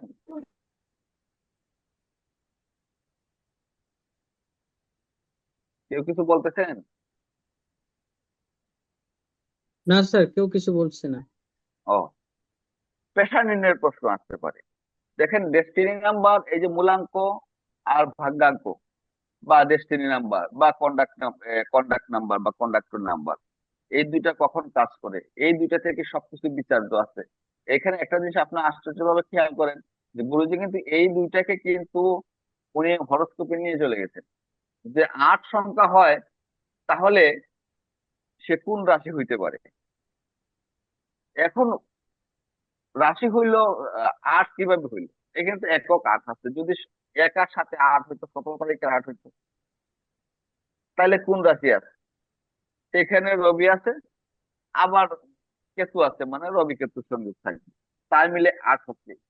সেইখানে যদি রাশি বিচারে কথা, যে যে কথাটা বলেন, সেই ক্ষেত্রে আপনি কোন রাশিটাকে ধরবেন? সেখানে নিশ্চয়ই রবির প্রভাব কিছু থাকবে। এই বিষয়গুলোকে তাহলে ভাগ্যাঙ্ক তার কি হবে? যদি আপনি রবি রাশিকে ধরেন, ধরলাম আপনি সেটা আমরা এটা 17 তারিখ ধরলাম, আমরা ধরলাম মূলাঙ্ক আমার 5ই আছে, ভাগ্যাঙ্ক আমার 5ই আছে, আর মূলাঙ্ক আছে 8, কিন্তু এটা 17 রাত, 17 রাত। তাইলে এই 8-এর রাশি কোনটা হইতে পারে? মকর হবে, না কুম্ভ হবে, নাকি এখানে সিংহের ছোঁয়া থাকবে? তাহলে রবি কি কোন রাশিতে অবস্থান করবে, রবি কোথায় থাকতে পারে? সেখানে রাশি বিশ্লেষণে তার ভাগ্যাঙ্ক বা ভাগ্য ভাবটাকে নির্ধারণ করতে হবে। যদি পেশা নির্ণয় করেন আপনি, তাহলে আপনাকে অবশ্যই 4টা হাউসে চলে যেতে হবে। যদি আপনি ভাগ্য নির্ণয় করেন, তাই 9th হাউসে চলে যেতে হবে। যদি আপনি এই যেমন রোগের কথা যখন আসছিল, তখন 6টা হাউসকে বিবেচনা নিয়ে আসতে হয়েছে। এই বিষয়গুলা আপনাদের বুদ্ধিমত্তা দ্বারা, আপনাদের অ্যানালাইসিস দ্বারা আপনি নতুন তথ্য দিতে পারেন। একজন এক্সামিনার যদি বুঝতে পারেন যে আপনার তথ্যটা অ্যাপ্রিসিয়েট, তিনি অবশ্যই আপনাকে মানবেন। কারণ অ্যাস্ট্রোলজি এমন একটা সাবজেক্ট, এই তত্ত্ব কিন্তু, তত্ত্ব এবং তথ্য, এই যে দুইটা সন্নিবেশ, এই সন্নিবেশটা কিন্তু নতুন কিছু সৃষ্টি করে। আপনি এমন কিছু লিখবেন যেটা এখানে হয়তো এখানে অনেক কিছু অনেকেই জানেন না। কারণ আপনি যদি যেহেতু একজন অ্যাস্ট্রোলজার, আপনার মাথায় কখন কি আসবে আহ এইভাবেই আসে। অ্যাস্ট্রোলজিতে এইভাবেই প্রেডিকশন আছে, অ্যাস্ট্রোলজিতে এইভাবেই অ্যানালাইসিস আছে। বিষয়গুলা এইভাবে ভাবতে হবে কোন রাশি ধরবেন। রাশি বিশ্লেষণ করতে গেলে এখন আপনি একক 8 বোঝাবেন, মকর বোঝাবেন, বোঝাবেন। আবার বুধ যেমন মূলাঙ্ক 8, ভাগ্যাঙ্ক 5, আমি এই যদি থাকলাম, তাহলে দেখেন একজন আরেকজনের কিন্তু মিত্র। তাহলে এই জাতকের জীবনে কি হইতে পারে? আবার অনেকের আছে মূলাঙ্ক 1, ভাগ্যাঙ্ক 6, আরে বাবা কঠিন সত্য। আবার একও আছে, 8ও আছে, কঠিন সত্য। তার জীবনের যে সংঘর্ষ, বিবেচনাগুলা মূলাঙ্ক ভাগ্যাঙ্ক থেকেই বিচার করে রোগ পেশা, তারপর উন্নতি উন্নতি সবগুলা থেকে নিতে হবে। এই বিষয়গুলা বিচার করে নিয়ে আসতে হবে। তারপর আসতে পারে, মনে করেন যে জন্ম স্যার, তারিখ দিল। স্যার হ্যাঁ মূলাঙ্ক বলেন। 1 হলো, আর কন্ডাক্টরও স্যার ভাগ্য অঙ্ক 1 হলো, তখন তখন কি বলা হয়? এক তখন এক কি হবে? 1/1/2026 হলো স্যার। হ্যাঁ, এক এক মূলাঙ্ক দুই 1 হাজার হলো আর ভাগ্যাঙ্ক 1 হলো। হ্যাঁ, হ্যাঁ। তাহলে কি আমরা সাধারণত কি জানি যে মূলাঙ্ক কখন লিড করে আর ভাগ্যাঙ্ক কখন লিড করবে? ভাগ্যাঙ্ক কিসের উপর কাজ করে আর মূলাঙ্ক কিসের উপর কাজ করে? মূলাঙ্ক হচ্ছে আপনার সত্তা, কিন্তু আপনার ভাইব্রেশনটা নিয়ে আসতেছে আহ ভাগ্যাঙ্ক। এবং আফটার 40 কিন্তু ভাগ্যাঙ্ক কাজ করে। আপনার সব জীবনের ফলাফল কিন্তু এই আফটার 40 পরে নির্ধারিত হয়। কারণ একটা মানুষের বেড়ে ওঠা, তার কর্মতে প্রতিষ্ঠিত হওয়া, তাহলে মূলাঙ্ক যদি 1 হয়, ভাগ্যাঙ্ক যদি 1 হয়, তাহলে এই ব্যক্তি কি হবে চিন্তা করতে পারছেন? রবির অত প্রভাব তার, এবং ডাবল রবি। তার মানে সে জীবন সম্মানে সম্মানে তার পুরো জীবনটাই যাবে। শুরু থেকে সে অভিজাত সেটাই। পরিবারের লোক হবে, অভিজাত পরিবারের লোক হবে, এবং সে পরবর্তীতে একটা মান সম্মান নিয়ে সমাজে বেঁচে থাকবে, মানি হ্যাঁ। হবে, গুণী হবে। তো গুরুজি, আমি এইটুকু আলোচনা করার চেষ্টা করছি। সুন্দর করেছেন। আমি আর স্যার একটা এই জিনিস জায়গায় দেখাবো। স্যার আমি প্রশ্ন যে স্যার, এই মূলাঙ্ক 1 হলো আবার ভাগ্যাঙ্ক 1 হলো, স্যার হুম। আমরা এখানে কি সিংহ রাশি ধরবো? সিংহ রাশি হ্যাঁ, ধরবো স্যার, যেহেতু রবি রাশি একটাই, কি করবো? রবি রাশি যেহেতু একটাই, সেখানে সিংহ রাশি ধরবেন। রবি আর চন্দ্রতে তো আমাদের সমস্যা না, আমাদের সমস্যা নিয়ে আসতেছে কে? অন্যান্য যে সংখ্যাগুলা, মঙ্গলের সংখ্যা, শুক্র সংখ্যা, বুধের সংখ্যা, রবি চন্দ্র ছাড়া যে সংখ্যাগুলা, ওরা নিয়ে আসতেছে আমাদের জন্য আলাদা বিষয় বিষয়।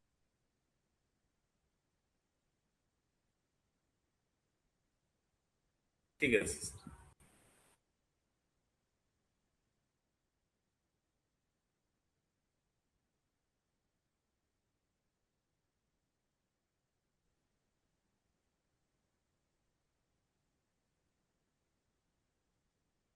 স্যার আমি একটা কথা বলতে চাই স্যার। বলুন সুব্রত বাবু।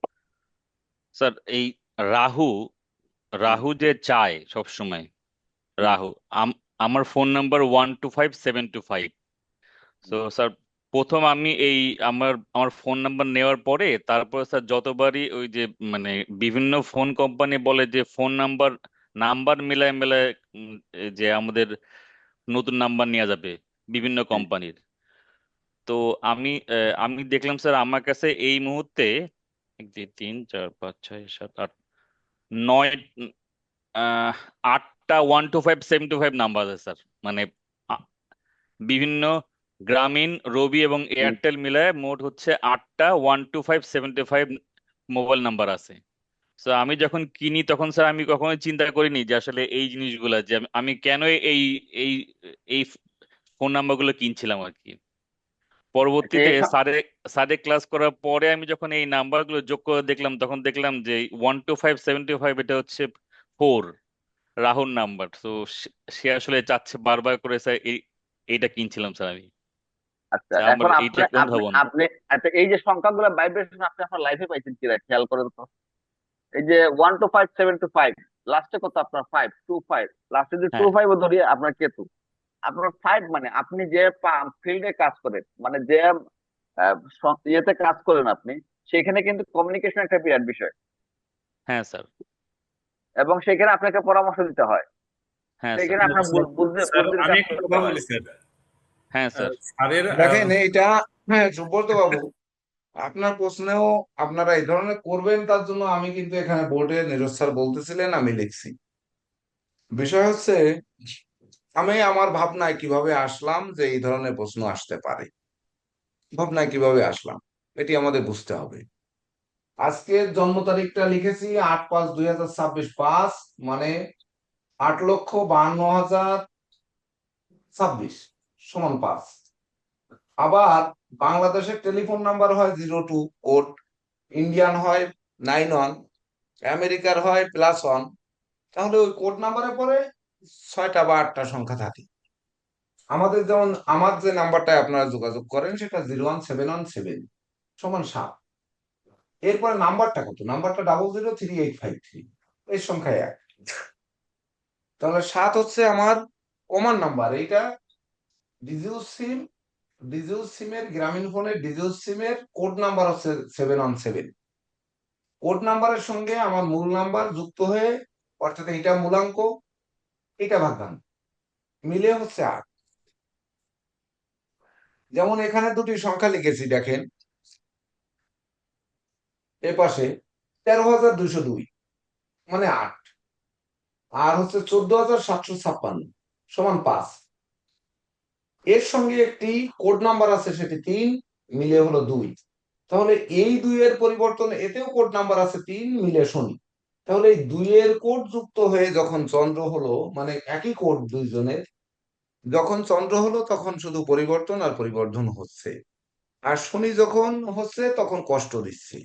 তাহলে এই কষ্ট দেওয়ার জন্য রবি আছে, রাহু আছে, কেতু আছে, বুধ আছে, শুক্র আছে।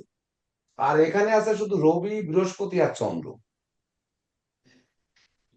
জীবনের কোনো কিছু স্থায়িত্ব, জীবনের কোনো কিছু রচনা মানে ভিত্তিপ্রস্তর, সেটি কিন্তু অবশ্যই রাহুকে নেগেটিভ বলা যাবে না। রাহু শনি ব্যতিরেকে জীবনে কিছু স্থির হয়নি, কোনো সাধক স্থিরতা পাননি, কোনো সাধক সাধনালব্ধ ফল পাননি। এটি রাহু কেতু, বিশেষ করে রাহু মায়া, আর কেতু ওই শনি হচ্ছে আপনার সেই সাধনা। মায়ার সাধনার মিলন যখন না হয় তখন কিন্তু এক হয় না। যেটি নীরজ স্যার বললেন যে আপনাদের পাশ করার জন্য পুঁথিগত বিদ্যা, পুঁথিগত ভাবে লিখবেন। কিন্তু আজকের ক্লাস পুঁথিগত ভাবে তো আমাদের ক্লাস যেটি 8টি দেওয়ার কথা সিলেবাসে, সে 8টি হয়ে গেছে। ওই সরি 9 10টি দেওয়ার কথা 10টি হয়ে গেছে। 1 থেকে 9 পর্যন্ত 9টা ক্লাস, আর একটি সংখ্যা তত্ত্বের মনে হয় সিলেবাসে ছিল, যে সংখ্যা তত্ত্বের সঙ্গে তার প্রতিকার ব্যবস্থা নিয়ে একটি ক্লাস ছিল, 10টা হয়ে গেছে। তাহলে আজকে যে তত্ত্ব কথা এতক্ষণ বলা হলো এটি কিন্তু পরীক্ষার জন্য নয়, তবে কিছু ধারণা দেওয়া হচ্ছে আপনাদের অতীতের প্রশ্নপত্র দিয়ে। যেমন ধরেন আমি কয়েকটা প্রশ্ন একটু বলি। Indian college of astrology and অ্যাস্ট্রোনমির 2023-24 প্রশ্ন। আধুনিক সংখ্যাতত্ত্বের উপর রচিত প্রবাদ গ্রন্থের লেখক কে? তারপর সর্ববৃহৎ একক সংখ্যা কোনটি? সংখ্যাতত্ত্ব অনুসারে নেপচুন কেতুর স্পন্দন কত? প্রিন্স অফ হেভেন কোন সংখ্যাকে বলা হয়? এটি উনরা ভাইভাতেও বারবার জিজ্ঞেস করেন। তারপর দ্য ক্রাউন অফ ম্যাজিক কোন সংখ্যাটিকে বলা হয়? ভাগ্যাঙ্ক অনুসারে কোন সংখ্যা লোকের পেশা নির্দেশ করে? ভাগ্যাঙ্ক অনুসারে 5 সংখ্যাটির যে কোনো দুটি পেশা উল্লেখ করো। ভাগ্যাঙ্ক অনুসারে 6 সংখ্যার যে কোনো দুটি পেশা উল্লেখ করো। ভাগ্যাঙ্ক অনুসারে 8 সংখ্যার যে কোনো দুটি পেশা উল্লেখ করো। জন্মদিনের তারিখ অনুসারে নামের ইংরেজি আদ্যাক্ষর কি হবে? এখানে একটি তারিখ দিয়েছে 10-12-23, মানে 10 তারিখ 12 মাস 2023 সাল। আর একটা দিয়েছে, ও না, জন্ম তারিখ শুধু তারিখ, ও 10-12-23। আর একটা দিয়েছে 22-15-27। এই তারিখ অনুযায়ী নামের আদ্যাক্ষর কি হবে? পরীক্ষার্থীরা নিজেদের জন্ম তারিখ মাস সাল লিখে মূলাঙ্ক নামাঙ্ক ভাগ্যাঙ্ক বের করতে হবে। 1 থেকে 9 পর্যন্ত কোন কোন গ্রহকে নির্দেশ করে সেটি লিখবেন। 1 থেকে 9 পর্যন্ত ইংরেজির কোন কোন কোন আদ্যাক্ষরকে নির্ণয় করা হয়? নিচের ইংরেজি নামের আদ্যাক্ষরগুলি থেকে কোন জন্ম তারিখ নির্দেশ করে? আদ্যাক্ষর দেওয়া আছে EHNV, UVWJ, মানে ঘুরিয়ে দেওয়া হয়েছে। তারপরে প্রশ্ন নাম্বার 2 আছে মূলাঙ্ক ভাগ্যাঙ্ক মূলাঙ্ক নামাঙ্ক ভাগ্যাঙ্কের সংজ্ঞা দাও উদাহরণ সহ। সংখ্যার উৎপত্তি কারণ সমূহ লেখো। বৈদিক জ্যোতিষে 5 সংখ্যাটির সংখ্যাতত্ত্বের প্রভাব কি? মূলাঙ্ক 1 অথবা 4 অথবা 6 এর বৈশিষ্ট্যগুলো লিখুন। তারপরে রয়েছে ভাগ্যাঙ্ক 5 অথবা 7 অথবা 9 অথবা 11 এর বৈশিষ্ট্যগুলো লিখুন। সংখ্যার উৎপত্তিগত কারণ সমূহ লিখুন। বিস্তারিত বর্ণনার ক্ষেত্রে দিয়েছেন 1 থেকে 9 পর্যন্ত সংখ্যার চারিত্রিক বৈশিষ্ট্যগুলো লিখুন। 1 থেকে 9 পর্যন্ত সংখ্যার ধনাত্মক বৈশিষ্ট্যগুলো লিখুন। 1 থেকে 9 পর্যন্ত সংখ্যাগুলোর ঋণাত্মক বৈশিষ্ট্যগুলো লিখুন। ভাগ্যাঙ্ক অনুসারে 1 থেকে 9 পর্যন্ত সংখ্যার পেশার বৈশিষ্ট্যগুলো লিখুন। ভাগ্যাঙ্ক অনুসারে 1 থেকে 9 পর্যন্ত সংখ্যার রোগের নাম লিখুন। এ হচ্ছে 23-24 শিক্ষাবর্ষের পরীক্ষার Indian college of astrology and astronomy যে প্রশ্ন দিয়েছিলেন সেই প্রশ্ন। যদি আমরা 2024-25 যাই, তাহলে এখানে প্রশ্ন দিয়েছেন ওনারা সংখ্যাতত্ত্বের সংখ্যাগুলির আকর্ষণীয় সংখ্যা লিখুন 1 থেকে 9 পর্যন্ত। এটি যে প্রশ্ন আসবে সেটি কিন্তু নয়। সংখ্যাতত্ত্ব শুধু একটি সংখ্যা মাত্র, কিন্তু বইটি বৃহৎ। আপনার কিরোর বইটি এত বড়, বেনহামের বইটি আরেকটু ছোট, সেন্ট জার্মেনের বইটি আরেকটু ছোট, তাই বলে 500 পেজের নিচে কোনো গ্রন্থ নয়, এটি কিন্তু বুঝতে হবে। তাছাড়া সংখ্যাতত্ত্বের আরো প্রচুর প্রচুর গ্রন্থ পাওয়া যায়। বিধায় প্রশ্ন যে এর ভিতর থেকে আসবে এমন কোনো নিশ্চয়তা কিন্তু নেই, সেটি বুঝতে হবে। এটি শুধু আপনাদের ধারণা দেওয়ার জন্য বলছি। আর Indian college of astrology and astronomy এবং Bangladesh national academy of astrology India কি প্রশ্ন করবে এখানে আমার কোনো হাত নেই, আমি জানিও না। তো সেই অনুযায়ী আমরা অতীতের প্রশ্ন নিয়ে যেমন আমরা অ্যাস্ট্রোলজিতে আলোচনা করেছিলাম, পামিস্ট্রিতে আলোচনা করেছিলাম, তদনুরূপ এই নিউমারোলজিতেও আলোচনা করতে যাচ্ছি। আমাদের দেশের পণ্ডিতগণের মতে 9টি গ্রহের প্রতীক সংখ্যাগুলি লিখো। তখন আমাদের দেশ বলতে কোন দেশ? কোনটা? Indian college of astrology and astronomy, মানে ভারত। সেই অনুযায়ী লিখতে হবে। প্রত্যেক সংখ্যাকে একক সংখ্যায় পরিণত করার প্রক্রিয়া কি? এটি তো এই দেখালাম যে একক সংখ্যায় পরিণত করার পদ্ধতি, বা এই মোবাইল নাম্বার দিয়ে এই যে এই করে দেখালাম। 8-5-2026 দেখালাম যে 8,52,026 একক সংখ্যায় রূপান্তর করলে 5। এই যে 9 দিয়ে একটি কোড আন্দাজে লিখেছি 8056786430। তাহলে 9-1-10, 8-18, 9, 9-5-14, 14-6-20, 2, 7-2-9, 9-8-17-8, 8-6-14, 14-18, 9, 9-3-12, 3। হ্যাঁ, ঠিক আছে। কিন্তু এটি যদি করা হয় তাহলে একক সংখ্যা একক, দশক, শতক, হাজার, অযুত, লক্ষ, নিযুত, কোটি। তারপরে কি হবে? তারপরেরটা কি হবে? তাহলে 10 সেটি কোটি। যাই হোক, তারপরে যেটা হয় হোক, কিন্তু একক সংখ্যায় রূপান্তর করতে গেলে আমরা এখানে নাই বললাম 8,52,000, এখানে আমরা যে কি করব, মিলিয়ন বিলিয়ন টেনে নিয়ে আসতে হবে। যাই হোক, তো একক সংখ্যায় রূপান্তরটা আমরা এই শিখলাম। মোবাইল নাম্বারে 7 দিয়েছেন না 9 দিয়েছেন, ওই 9টা একটু বুঝিয়ে দিন স্যার। কোথায় মোবাইল নাম্বারে 9 দেয়? ওই যে 01717 স্যার, আপনার মোবাইল নাম্বারটা। 7 7 14 আর 2 16 মানে 7, 7 আর স্যার। 3 8 আর 3 11, 11 মানে 2, 5 আর 2 7, আর 3 10 মানে 1, 7 আর 1 8, এটা 8 দিছি। ঠিক আছে স্যার। যে কোনো নাম্বারের ক্ষেত্রে কি প্রথম 5টা সংখ্যাকে স্যার এভাবে আলাদা করে ফেলবো? কেন করবেন? ওই 5টা করবেন না, 2টি করবেন, তার জন্য 0 2 দিয়েছি, 9 1 দিয়েছি, আমেরিকার সংখ্যা 0 1 দিয়েছি, +1 মানে 0 1। স্যার আমি একটা স্যার মোবাইল নাম্বার বলি, এটার কি হবে স্যার? 01321 580 584 স্যার। এই যে 3 দিয়ে যে মোবাইল নাম্বার শুরু হয়েছে, তাহলে এর কয়টা ধরবো স্যার?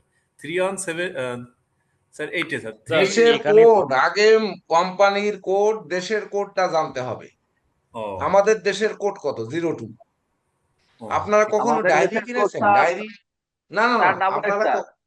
না, ওনরা কখনো ডায়েরি কিনেছে? ডায়েরি, কোনো ডায়েরি কিনেছেন? জীবনে ডায়েরি ব্যবহার করেছে? হ্যাঁ স্যার স্যার, আমাদের ডায়েরিতে স্যার দেশের কোড আগে লেখা থাকতো স্যার 880 ডায়েরিতে। স্যার, 88 না, ফার্স্টে 02 হচ্ছে ঢাকার। ঢাকার, হ্যাঁ। ঢাকার কিন্তু টিএনটি টিএনটি। বাংলাদেশ বাইরে থেকে যদি দেয় তাহলে 88 দিত ফার্স্টে। হ্যাঁ হ্যাঁ হ্যাঁ হ্যাঁ, বাংলাদেশের কোড কত? 0 2 হচ্ছে ঢাকা, বাংলাদেশের কোড স্যার। কত? 88 plus sir. Double plus eight eight sir. Eight plus eight তাহলে এইট প্লাস প্লাস চালু। Double eight. প্লাস হ্যাঁ, double eight. Plus double eight.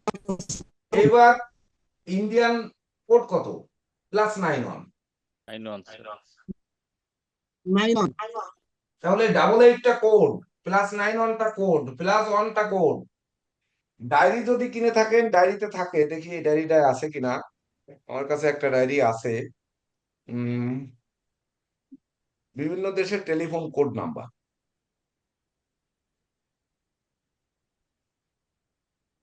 এই যে ইউজফুল টেলিফোন নাম্বার, ও ইউজফুল টেলিফোন নাম্বার আছে, কিন্তু কোড নাম্বার নেই।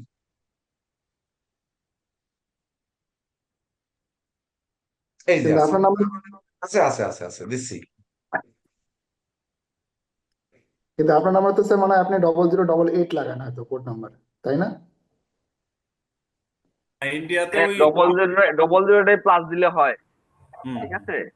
Double জিরোতে প্লাস দিলে হয়, বা ডবল জিরো দিলেও হয়। দেখেন, আপনাদের গ্রুপে একটা কোড নাম্বার স্যার কি দিচ্ছি স্যার, আপনার। কিন্তু তো স্যার মূলাঙ্ক তো স্যার, মানে আমরা যদি স্যার কোডটাকে ধরি তাহলে পরে তো স্যার মূলাঙ্ক সবার জন্য স্যার একই। সেই জন্য তো স্যার ওই এই মূলাঙ্ক কি স্যার ধরে স্যার ফোন নাম্বারের ক্ষেত্রে? ফোন নাম্বারের ক্ষেত্রে ধরার তো এটা বোঝার জন্য, এটা যেহেতু নিগুড় তত্ত্ব সেহেতু বোঝার জন্য দিচ্ছি আপনাদের।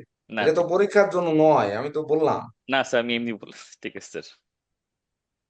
দেখেন, একটা ডায়েরি থেকে একটা পেজ দিয়েছি, ডায়েরিটা হচ্ছে এই যে এই ডায়েরি।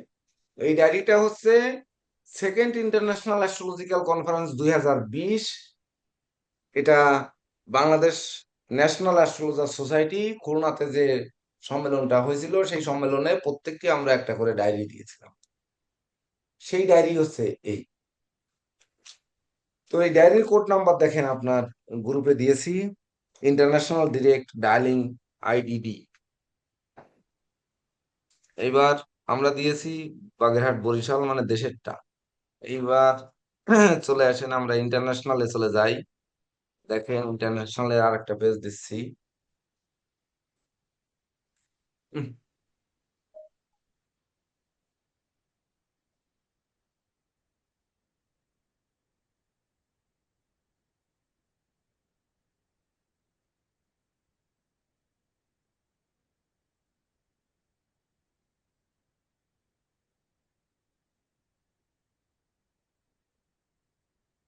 যখন আগের কালে টেলিফোন করতে হতো, এখন তো মোবাইলে নাম্বার সেভ করে রাখেন। তখন তো মোবাইল নাম্বারটা কি করতেন আপনারা? খাতায় লিখে রাখতে হতো, বা ডায়েরি দেখে বিদেশে যখন ফোন করতে হতো। আমাদের প্রথম জীবনে বা এখানে যারা বয়স্ক আছেন তারা অবশ্যই বিদেশে ফোন করার সময়, এখন তো মোবাইলে সেভ করা থাকে, সেখান থেকে নাম দিয়ে দেন ফোন চলে যায়। কিন্তু তখন কিন্তু ওই দেশের কোড নাম্বার না দিয়ে প্রবেশ করা যেত না। আগে কোড নাম্বার দিতে হতো, তারপরে ফোন নাম্বার দিয়ে তারপরে রিং হতো, রিং হওয়ার পরে তারপরে কথা বলতে হতো।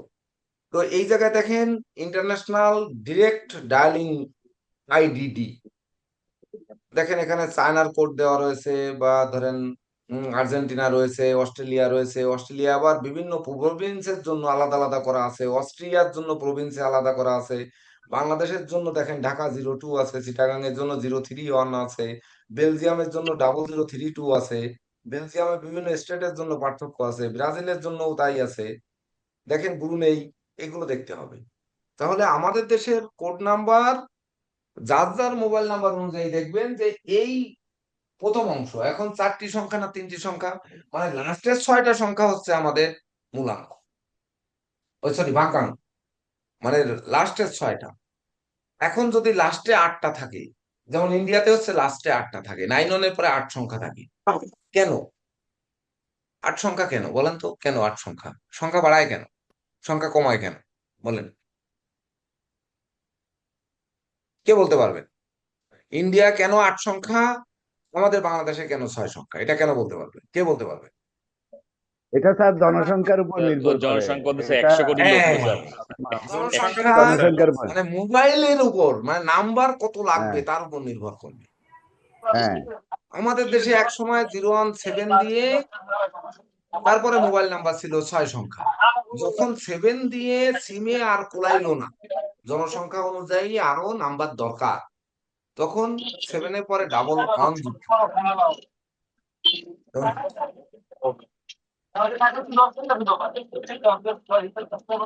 সাউন্ড একটু অফ করেন।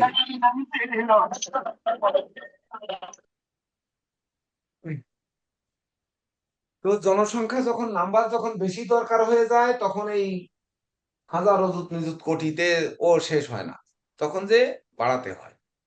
এই অনুযায়ী নাম্বার বাড়ানো কমানোর এখতিয়ার সেই দেশের রয়েছে, কিন্তু কোড নাম্বার কিন্তু বাড়ানো কমানোর অধিকার তার নেই। বুঝতে পেরেছেন? তো ঠিক আমাদের আছে। নাম্বার 017 দিয়ে শুরু, বা 018 দিয়ে শুরু, এয়ারটেল নাম্বার 016 দিয়ে শুরু হচ্ছে, ওয়ারিদ না রবি ওটার নাম্বার, এরকম তো রয়েছে। তো এই লাস্টের 6 সংখ্যা হচ্ছে আমাদের ভাগ্যাঙ্ক। 6 সংখ্যার আগে যে কয়টা থাকবে যে কোনো নাম্বারের, সেটা হচ্ছে আপনাদের মূলাঙ্ক। জি স্যার, এবার বুঝছি স্যার।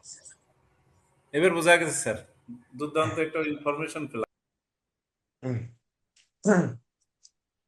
আমেরিকায় 8টা সংখ্যা, মানে ওদের জনসংখ্যা বেশি, এই জন্য 8 সংখ্যা। আবার আমেরিকায় এখন 10 সংখ্যাও চালু হয়েছে, 10 সংখ্যা নতুন করে চালু হয়েছে, দেখবেন 10টা সংখ্যা, কোডের পরে 10টা। তেমন জনসংখ্যা যত বাড়তেছে, নাম্বার যত বেশি দরকার হচ্ছে, তত এই সংখ্যাকে বাড়াচ্ছে। যাই হোক, তাহলে আমাদের ওই সংখ্যার ভিতর তখন দেখতে হবে যে আমার নাম্বারটা তৈরি হয়েছে কি দিয়ে, রবি দিয়ে, কেতু দিয়ে, রবি দিয়ে, কেতু দিয়ে, আর হচ্ছে বৃহস্পতি দিয়ে, শনি দিয়ে, বুধ দিয়ে, বৃহস্পতি দিয়ে। তার ভিতর জন্ম হয়েছে 8 শনি। তাহলে এই শনিকে জন্ম দিতে যারা যারা সহযোগিতা করেছে, যেমন এই যে দুটি নাম্বার লিখলাম, 13,202 আর 14,756, এই দুটি নাম্বার আপনারা ধরেন একটি সংখ্যা মাত্র লিখলাম, মানে আন্দাজে একটি সংখ্যা লিখলাম, কিন্তু আন্দাজে একটি সংখ্যা, যেমন ওই সময় 50,000 কত যেন লিখলাম। তো এই যে আন্দাজে একটি সংখ্যা লিখলাম, এই আপনি সংখ্যাটি, এই সংখ্যাটি আমাদের জীবনে কি প্রভাব ফেলবে, সেটি আমাদের সংখ্যা তত্ত্বের মাধ্যমে বের করতে হবে। আজকে আন্দাজে লিখেছি, বাস্তবে দেখা যাচ্ছে ওই সংখ্যাটাই আমাদের জীবন চলার পথে দরকার, এমনও হয়ে যেতে পারে। বুঝতে পেরেছেন?